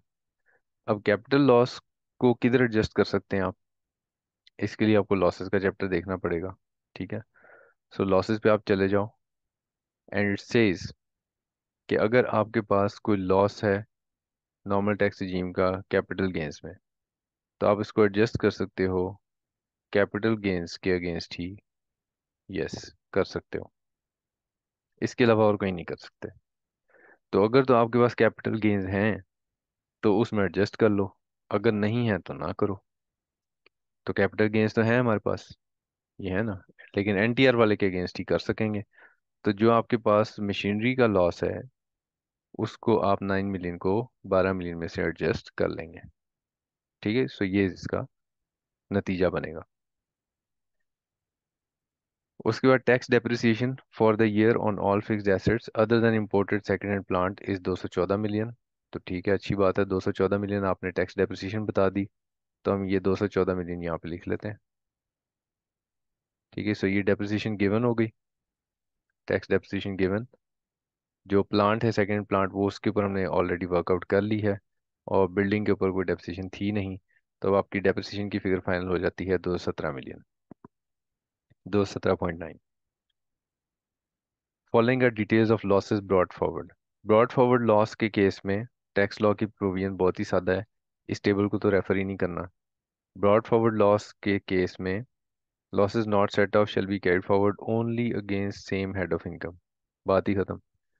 तो सेम हेड ऑफ इनकम में अगर आमदनी होगी तो एडजस्ट होगा। Loss from business relating to tax year 2021, business का लॉस है 2021 का है, 6 साल तक कैरी फॉरवर्ड हो सकता था, आप 2023 की कैलकुलेशन बना रहे हैं, यस हमारे काम का हो सकता है 52 मिलियन। उसके बाद loss from speculation business, speculation business का लॉस है, हमारे पास स्पेकुलेशन बिजनेस में आमदनी नहीं है, तो ये भी इस्तेमाल नहीं हो सकता। अनएब्जॉर्ब टैक्स डेप्रिसिएशन, ये बिल्कुल इस्तेमाल हो सकती है, अनलिमिटेड पीरियड के लिए कैरी फॉरवर्ड होता है ये। Capital loss on sale of securities, securities का लॉस। अब सिक्योरिटीज का लॉस के बारे में जरा हमें देखना पड़ेगा कि ब्रॉड फॉरवर्ड के केस में क्या लिखा है। Carry forward allowed up to 3 subsequent tax years if loss pertains to tax year 2019 and onwards. 2019 या उसके बाद के लॉस को 3 साल तक कैरी फॉरवर्ड किया जा सकता है। अच्छा जी, अब यहाँ पे 2019 या उसके बाद का लॉस ही है, 3 साल तक कैरी फॉरवर्ड हो सकता है, बिल्कुल ठीक है। 2019 का लॉस कितने साल कैरी फॉरवर्ड हो सकेगा? 19 से आगे 3 साल देखें, 20, 21, 22। तो हम कैलकुलेशन बना रहे हैं टैक्स ईयर 2023 की, इस सवाल के मुताबिक, ठीक है। तो इसका मतलब ये है कि हम 8 मिलियन के लॉस को इस्तेमाल नहीं कर सकेंगे, क्योंकि 3 साल से ज़्यादा टाइम हो चुका है। और 2020 का लॉस कब तक यूज हो सकता है? 21, 22, 23। अगेन चूंकि हम ये 2023 वाला सिचुएशन सॉल्व कर रहे हैं, तो इसका मतलब ये है कि ये 6 मिलियन इस्तेमाल हो सकेगा अगर मेरे पास कैप सिक्योरिटीज का कैपिटल गेन हो। तो सिक्योरिटीज में कैपिटल गेन अगर है तो 6 मिलियन एडजस्ट कर लो। तो ये है ना 6 मिलियन, एडजस्ट कर लेते हैं हम सिक्योरिटीज में, लिस्टेड सिक्योरिटीज। ठीक हो गया जी। ओके, सो यहाँ से अब आपके पास टैक्सेबल टैक्सेबल गेन भी सारे के सारे आपके फाइनल हो जाएंगे, और उनके ऊपर जो रेट्स हैं वो आपको एग्जाम में गिवन होते हैं, वो आप ले लोगे, और बाकी जो ना एनटीआर का कैपिटल गेन है वो एनटीआर में ऐड हो जाएगा। ओके, सवाल की सारी इन्फॉर्मेशन वर्किंग्स में आ गई। डेप्रिसिएशन की working complete, capital gains complete, business income यहाँ तक कंप्लीट। ठीक है। सो बिजनेस इनकम में अगला काम क्या करेंगे आप? 2021 का लॉस 52 मिलियन, ये माइनस कर लेंगे ब्रॉड फॉरवर्ड। उसके बाद इस साल की डेप्रिसिएशन माइनस कर लेंगे जो आपने टोटल किया। डेप्रिसिएशन को बाद में हम इसलिए माइनस करते हैं ताकि पुराने लॉस पहले एडजस्ट हो जाएं, क्योंकि ये तो 6 साल के बाद इस्तेमाल नहीं हो सकते, लेकिन डेप्रिसिएशन कैरी फॉरवर्ड हो सकती है अनलिमिटेड टाइम के लिए। अब ये आपके पास आ गया जी 114 मिलियन। अब जो आप 114 मिलियन में पहुंचे, तो अगली चीज आपने माइनस करनी थी अनएब्जॉर्ब डेप्रिसिएशन। अनएब्जॉर्ब डेप्रिसिएशन के बारे में टैक्स लॉ ने ये कहा कि अगर आपकी इनकम 10 मिलियन से ज्यादा है, तो फिर आप इनकम के 50% तक ही एडजस्टमेंट कर सकते हैं। इनकम के 50% तक एडजस्टमेंट कर सकते हैं। अनएब्जॉर्ब डेप्रिसिएशन देखो कितनी है, 168। क्या ये सारी मैं एडजस्ट कर लूंगा? नहीं, इनकम के 50% तक। तो 168 है मेरे पास अनएब्जॉर्ब डेप्रिसिएशन, और मेरे पास जो इनकम है वो 114 मिलियन है। इसका 50% बनाऊंगा, वो बनेगा 57.45। तो 57.45 मैक्सिमम मैं एडजस्टमेंट कर सकता हूँ 168 में से। तो 57.45 ही हम एडजस्ट करेंगे, राइट। और बाकी कैरी फॉरवर्ड कर देंगे। कैरी फॉरवर्ड कितना होगा? 168 और 57.45 का डिफरेंस कैरी फॉरवर्ड हो जाएगा अनलिमिटेड टाइम के लिए। सो 110.5 कैरी फॉरवर्ड हो जाएगा। ठीक है। सो बिजनेस इनकम बन गई 57.45। सो अब आप इसको यहाँ पे ले आए।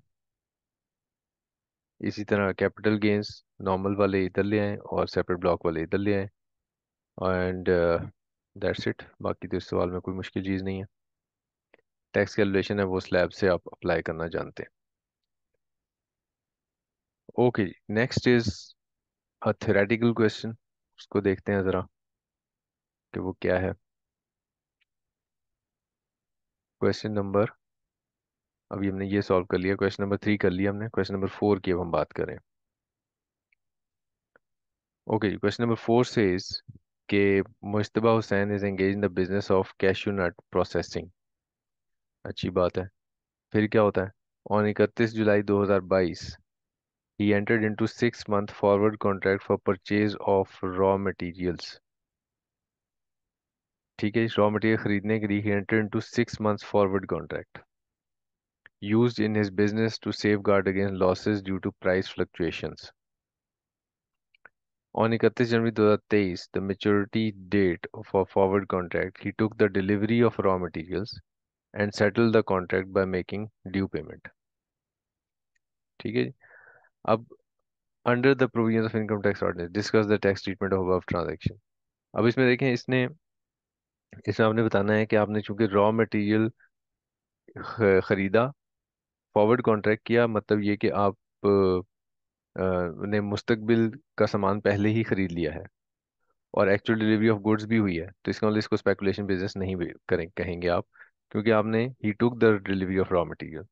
जो स्पेकुलेशन बिजनेस की डेफिनेशन हमने पढ़ी हुई है वो क्या है? कि आप कॉन्ट्रैक्ट फॉर सेल और परचेज को सेटल करते हो otherwise than by actual delivery. ठीक है। तो इसलिए स्पेकुलेशन बिजनेस हम इसको नहीं कहेंगे, क्योंकि एक्चुअल आपने सामान खरीद लिया है, तो इसलिए ये नॉर्मल बिजनेस होगा, non speculation. For the purpose this part of question assume that the date today is 30 September. Kulsoom जो है वो एक विडो है, उसने एक गारमेंट रिटेल बिजनेस बनाया है, और ई कॉमर्स प्लेटफॉर्म पे। और इसके अलावा अपने घर से वो ऑपरेट कर रही है। जो ऑनलाइन बिजनेस की जो सेल्स है 6 मिलियन है, और total expenditure including her personal expenses वो 5.8 मिलियन है। At the end of the year sole asset consisted of 13 CC personal car and rupees 8 lakh as cash on hand. ये एक विडो की थोड़ी सी बैकग्राउंड देकर सवाल की रिक्वायरमेंट क्या है। The advise the requirement of filing of tax return. Tax return इसने फाइल करनी है या नहीं करनी। आप इसको रिटर्न फाइलिंग वाले पेज पर जाओगे, जो आपके बुक के अंदर है, पेज नंबर 218। और इसमें आपको पता चलेगा कि विडो के ऊपर सिर्फ गाड़ी की वजह से टैक्स फाइलिंग लाजम नहीं होती। विडो के ऊपर कोई मूवेबल प्रॉपर्टी जो है उसकी सिर्फ उसकी वजह से टैक्स फाइलिंग लाजिम नहीं होती। हाँ, अगर उसकी, अगेन यहाँ पे चूंकि एग्जामिनर आपको ये कह रहा है कि आप एडवाइस करेंगे, यानी एक थ्योरेटिकल डिस्कशन करेंगे, कोई कैलकुलेशन नहीं मांगी आपसे। Calculation of taxable income tax ability is not required, specifically लिखा हुआ है सवाल में, ठीक है। तो आपने बस बताना है कि इस वजह से एक गाड़ी की वजह से एक तो इसके ऊपर टैक्स कैलकुलेशन अप्लाई नहीं होती। दूसरा, 8 लाख कैश इन हैंड की वजह से इसके ऊपर टैक्स रिटर्न की फाइलिंग अप्लाई नहीं होती। तीसरा, बिजनेस इनकम का जो एक्सपेंस बताया हुआ है 5.8 मिलियन, अगर 60 लाख में से 58 माइनस कर दूंगा 2 लाख बचेगा। लेकिन 2 लाख में इसके पर्सनल एक्सपेंसेस भी शामिल हैं। तो पर्सनल एक्सपेंसेस माइनस नहीं किए जा सकते। आपने ये बताना है कि जनाब पर्सनल एक्सपेंसेस को छोड़ के बाकी एक्सपेंसेस माइनस किए जाएंगे। और अगर बिजनेस इनकम 3 लाख से ऊपर बन गई तो भी इसको रिटर्न फाइलिंग की रिक्वायरमेंट आ जाएगी। ठीक है, हमने ये पढ़ा हुआ है कि बिजनेस इनकम अगर 3 लाख से ऊपर हो जाए। इसी तरह अगर इसकी टैक्सेबल इनकम जो है वो बिलो टैक्सेबल लिमिट रही तो, यानी वो जो टैक्स स्लैब्स की जो लिमिट होती है उससे ऊपर चली गई, तो भी इसके ऊपर रिटर्न फाइलिंग की रिक्वायरमेंट अप्लाई हो जाएगी। इसका डिस्क्रिप्टिव फॉर्मेट में आप आंसर देंगे। Question number 5, assurance and company is a partnership firm has filed an appeal against the order of commissioner appeals in the tribunal, which is pending before the tribunal. Recently the firm has appointed a new tax advisor, जिसने ये कहा है कि आप ऐसा करो कि alternative dispute resolution में चले जाओ और इस सारे प्रोसेस को छोड़ दो, ये ट्रिब्यूनल वाले प्रोसेस को। तो अब आपसे ये पूछ ही रहा है कि कौन से केसेस एलिजिबल हैं अल्टरनेटिव डिस्प्यूट रेजोल्यूशन के लिए। तो इसका बहुत ही सिंपल सा आंसर है, स्ट्रेट वे आपको मिल जाएगा पेज 244 के ऊपर। और compose ADR alternative dispute resolution committee में कौन कौन शामिल होता है, ये भी अगेन इसी पेज पे इसका आंसर मौजूद है। रिवीजन वीडियो भी मैंने आपको दिया हुआ है, सो आप वहाँ से इसको देख लेंगे। State the provision of income tax ordinance relating to filing of revise return of income by a tax payer. Return revise आप किन सूरतों में कर सकते हैं, ठीक है जी। So again this is at, इसका आंसर 220 नंबर पेज के ऊपर है, page number 220 of your book. यहाँ पे आप देखेंगे रिवीजन ऑफ टैक्स रिटर्न, इसके ऊपर मैं रिवीजन वीडियो भी आपको दे चुका हूँ। कोई मुश्किल चीज़ नहीं है, बस कुछ डेज के टाइमलाइन है जो आपको याद रखने हैं। Under provision of income tax ordinance, who is required to furnish foreign income and asset statement. अगर आपके पास फॉरेन सोर्स इनकम है या फॉरेन सोर्स एसेट्स हैं, लेकिन अगेन उनकी कुछ मॉनेटरी वैल्यूज बताई गई हैं कि अगर आपकी इनकम 10,000 US डॉलर या एसेट 1 लाख US डॉलर से ज़्यादा का है तो फिर आपने जमा कराना होता है। ये पेज नंबर 222 पे इसका आंसर मौजूद है। अच्छा जी, क्वेश्चन नंबर 6, इंडिपेंडेंट सिचुएशंस बताई हुई हैं और आपसे ये पूछा है कि टाइम ऑफ सप्लाई जो है बताएं इन 4 सिनेरियोज में क्या बनेगा। नाउ टाइम ऑफ सप्लाई का जो डेफिनेशन है वो बहुत ही सिंपल है। अब तो बहुत ही सिंपल हो गया है कि जब गुड्स डिलीवर हो जाएं या मेड अवेलेबल हो जाएं वो टाइम ऑफ सप्लाई है, इन दोनों में से जो भी काम पहले हो। तो ये बहुत ही सिंपल से 4 सिनेरियोज लिखे हुए हैं, इसमें आपने बताना है कि पेमेंट का कोई ताल्लुक नहीं होगा इस बात से, बस गुड अवेलेबल जब हो जाएंगी और या एक्चुअली डिलीवर हो जाएंगी, इनमें से जो काम भी पहले होगा तो वो टाइम ऑफ सप्लाई कंसिडर होगा। तो 1 2 3 4 इन दोनों को आप, इन चारों को आप देख लेंगे, इसमें कोई कॉम्प्लिकेटेड चीज़ नहीं जो मुझे एक्सप्लेन करनी हो। In the light of Sales Tax Act, identify the situations under which Inland Revenue Department may recover amount of sales tax from a person without issuing show cause notice. Show cause notice के बगैर आपसे amount of sales tax की recovery. ये page number 285 के ऊपर इसका answer मौजूद है, recovery of short paid amount without notice. ठीक है जी। और इसमें क्या है कि आपने अगर return of sales tax file की है और उसके ऊपर जो टैक्स बनता था वो आपने नहीं दिया, बस रिटर्न फाइल कर दी और टैक्स नहीं दिया, तो आपसे वो विदाउट एनी नोटिस वो टैक्स रिकवर किया जाता है। आपने रिटर्न फाइल किया तो टैक्स क्यों नहीं दिया? ठीक है। तो इसको आप पढ़ लीजिएगा, कोई ज़्यादा मुश्किल बात नहीं है। Confidence engineering. चलिए, अब सेल्स टैक्स का मेन न्यूमेरिकल है। दिस इज 19 नंबर का सवाल है। ठीक है जी। So let's start question number 7।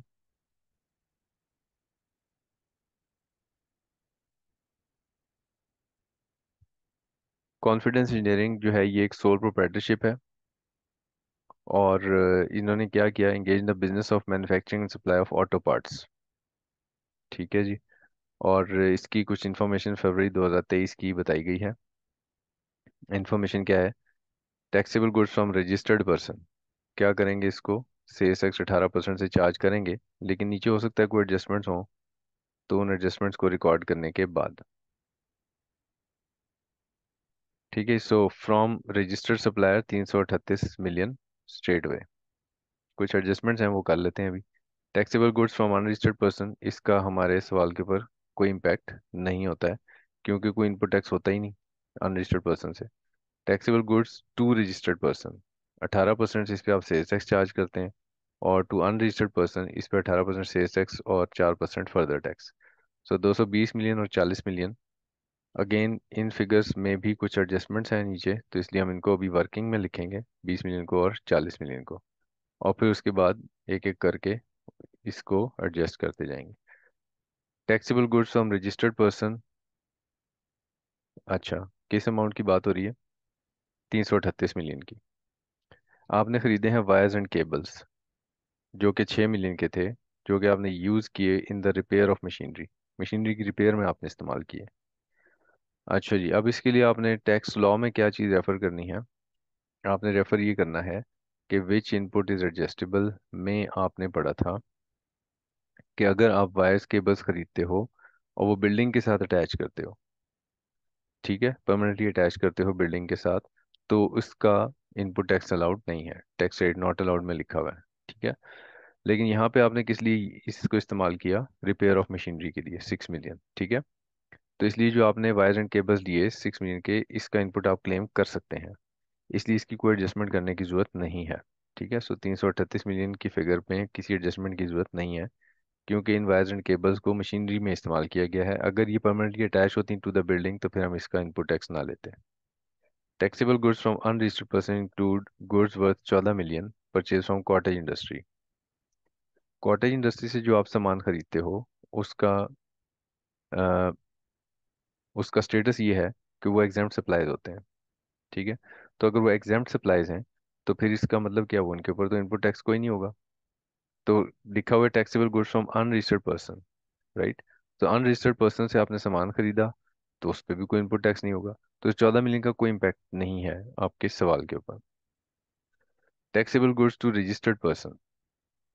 अब अगर आपने सामान बेचा है रजिस्टर्ड पर्सन को, तो उसके बारे में कुछ तफसील बताई हुई है।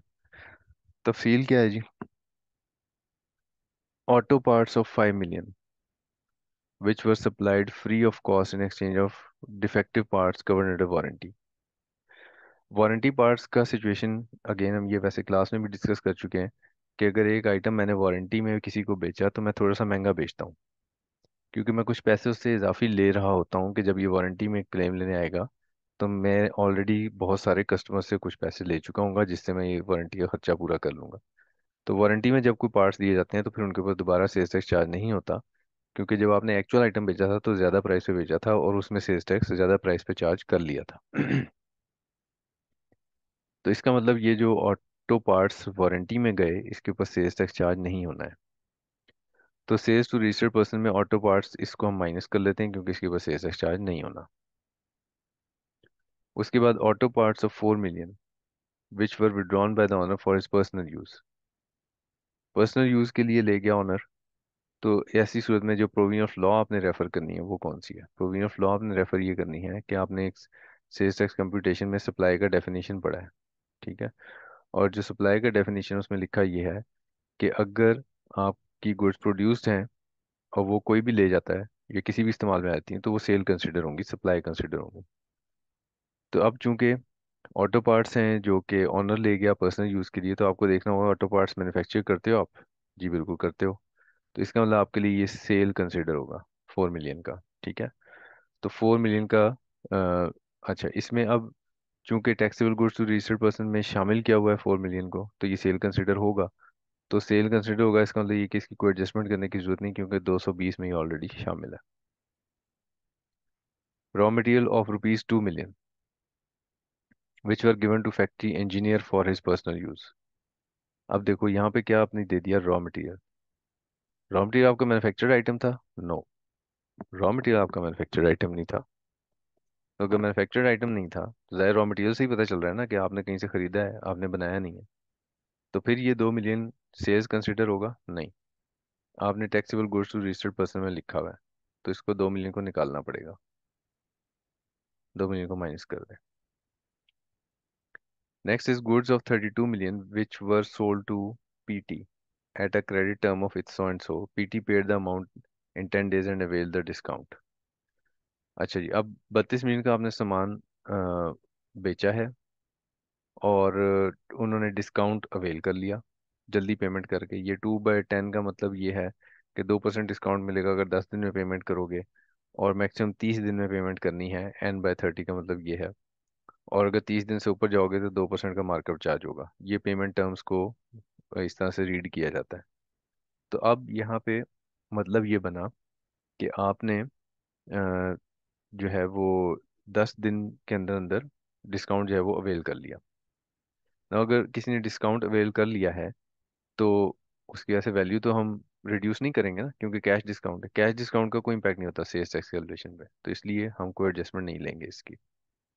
32 मिलियन की गुड्स हैं वो ऑलरेडी शामिल है आपके टैक्सेबल गुड्स रजिस्टर्ड पर्सन में, तो इसको कुछ भी कम डिस्काउंट वगैरह इसमें रिकॉर्ड करने की जरूरत नहीं है।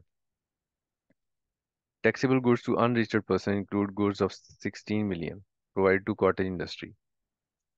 कॉटेज इंडस्ट्री को जब आप सेल करते हो तो फिर आपको क्या करना होता है? आपने उसके ऊपर फर्दर टैक्स चार्ज नहीं करना होता। ठीक है, no further tax.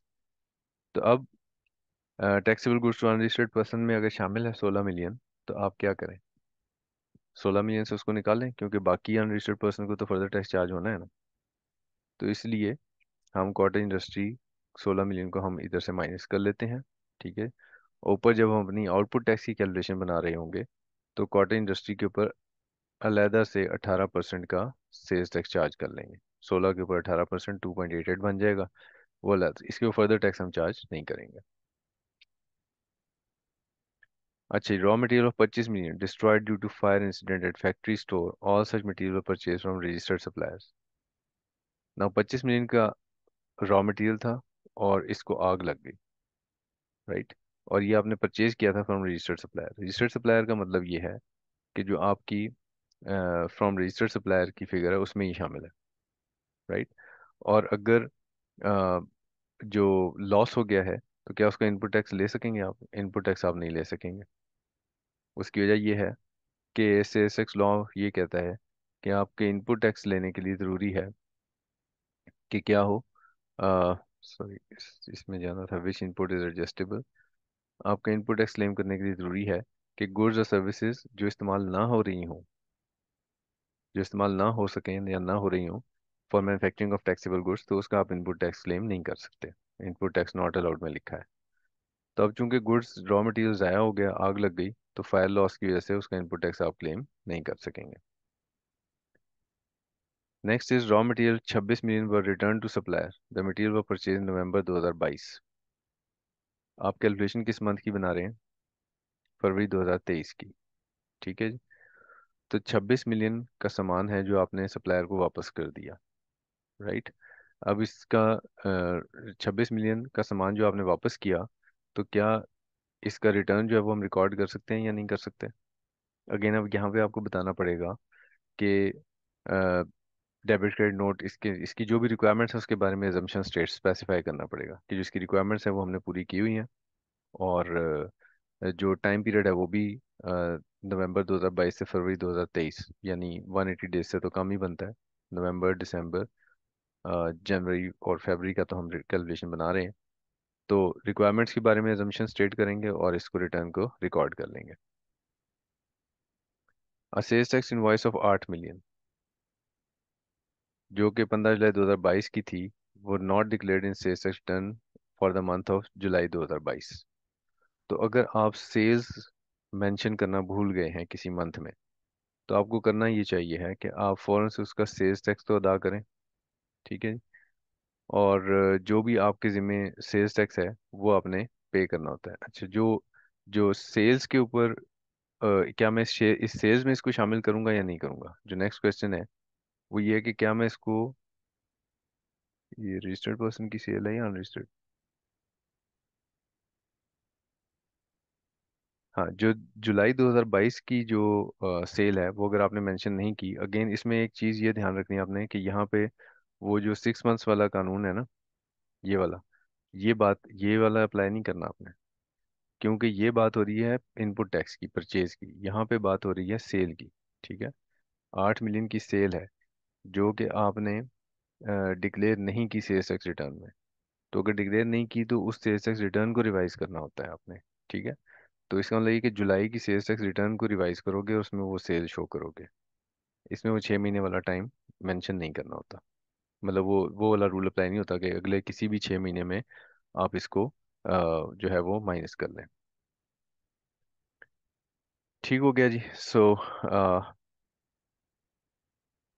Next item is taxable goods 19 million return by customers, these goods were sold in July 2022। 19 million के taxable goods return by customer. So 19 million का सेल्स रिटर्न है। 19 million का sales return आप बिल्कुल यहाँ पे mention कर देंगे। We will mention it to registered person.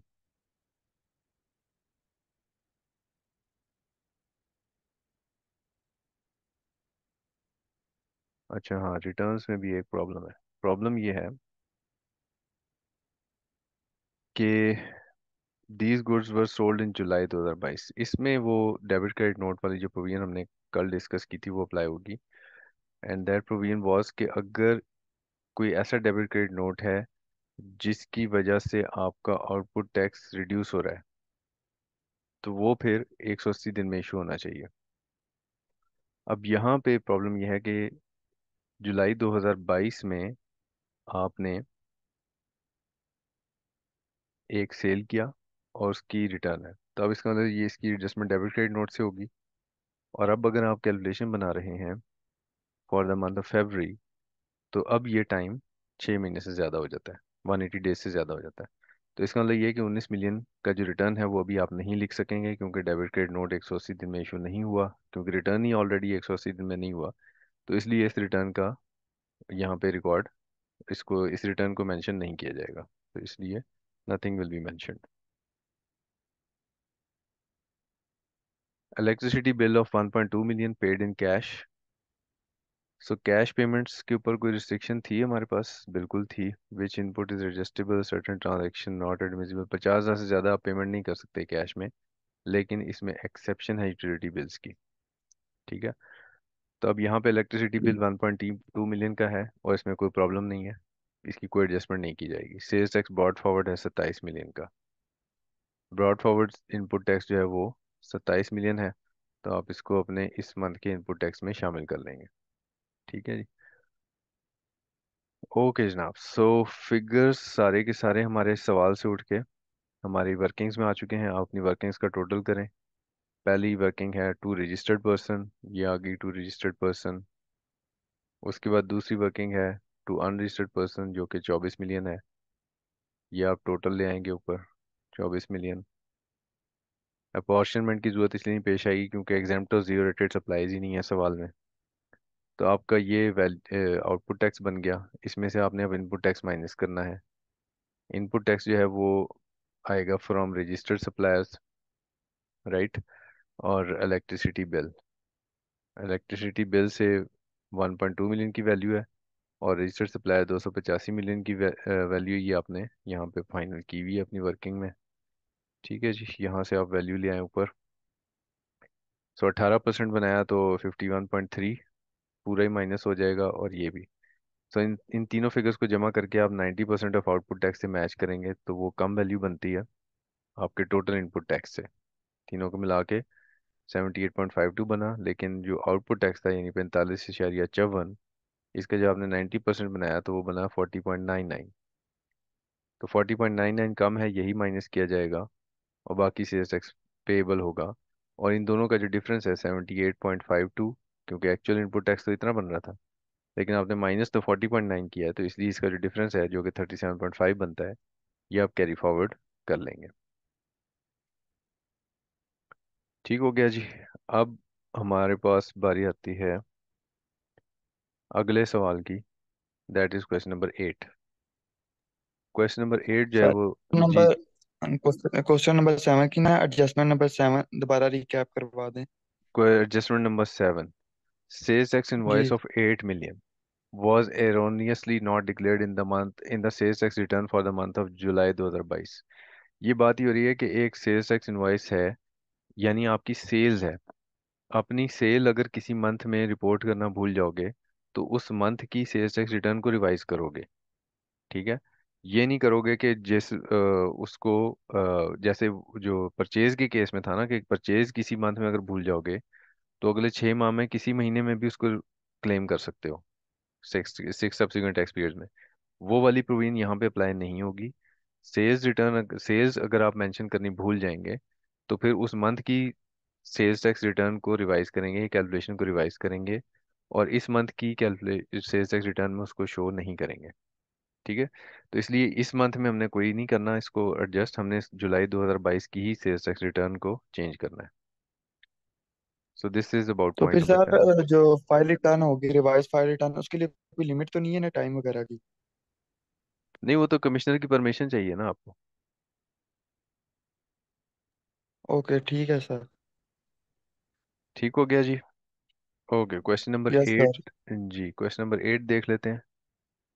Theoretical question है, give two examples each of tax avoidance and tax evasion.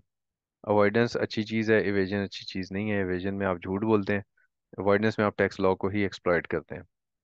Also suggest appropriate tax measure to prevent tax evasion. So इसका answer जो है आपको मिल जाएगा at page number 22, page number 22 जो book है आपके पास उसमें। ठीक है, सो ये नीचे डिटेल्स में मेंशन्ड है, इसको आप पढ़ लेंगे, एंड दिस इज इट। अच्छा जी, इस अटेम्प्ट पे अगर किसी का कोई क्वेश्चन है, अदरवाइज फिर हम अभी इस मीटिंग को हम क्लोज करेंगे।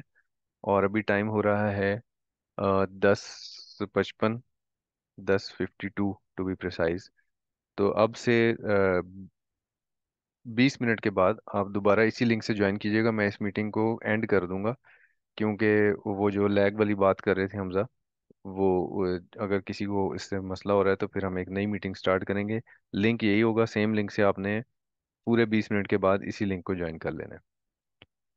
डन है जी, कोई सर सवाल है किसी का? जी जी। सर वो कॉटेज कॉटेज इंडस्ट्री वाला अगर रिपीट कर दें, जो आपने क्या कहते हैं उस पे 30% तो चार्ज किया, लेकिन आपने उसको डू अनरजिस्टर्ड में निकाला हुआ है, डिडक्ट किया है। हाँ, कॉटन इंडस्ट्री ये वाला जो पॉइंट था ना, कि वो है तो अंडर स्टडी, लेकिन मैं इसको न्यूमेरिकल कंफर्ट के लिए यहाँ से निकाल रहा हूँ कि अगर मैं इसको 40 में ही रहने दूंगा तो ऊपर मैं जब 40 के ऊपर मैंने इस ये है ना टू अनरजिस्टर्ड पर्सन, अगर मैं इसको इधर ही रहने दूंगा, इसी में ही रहने दूंगा, तो उससे क्या हो जाएगा, फर्दर टैक्स की कैलकुलेशन इफेक्ट हो जाएगी सही ना। है, तो सही है, इसलिए सही है, मैंने उसको अलहदा से लिख दिया है कि मुझे उसके ऊपर फर्दर टैक्स नहीं कैलकुलेट करना है, इसलिए मैं कॉटन इंडस्ट्री को अलहदा ही ट्रीट कर रहा हूँ।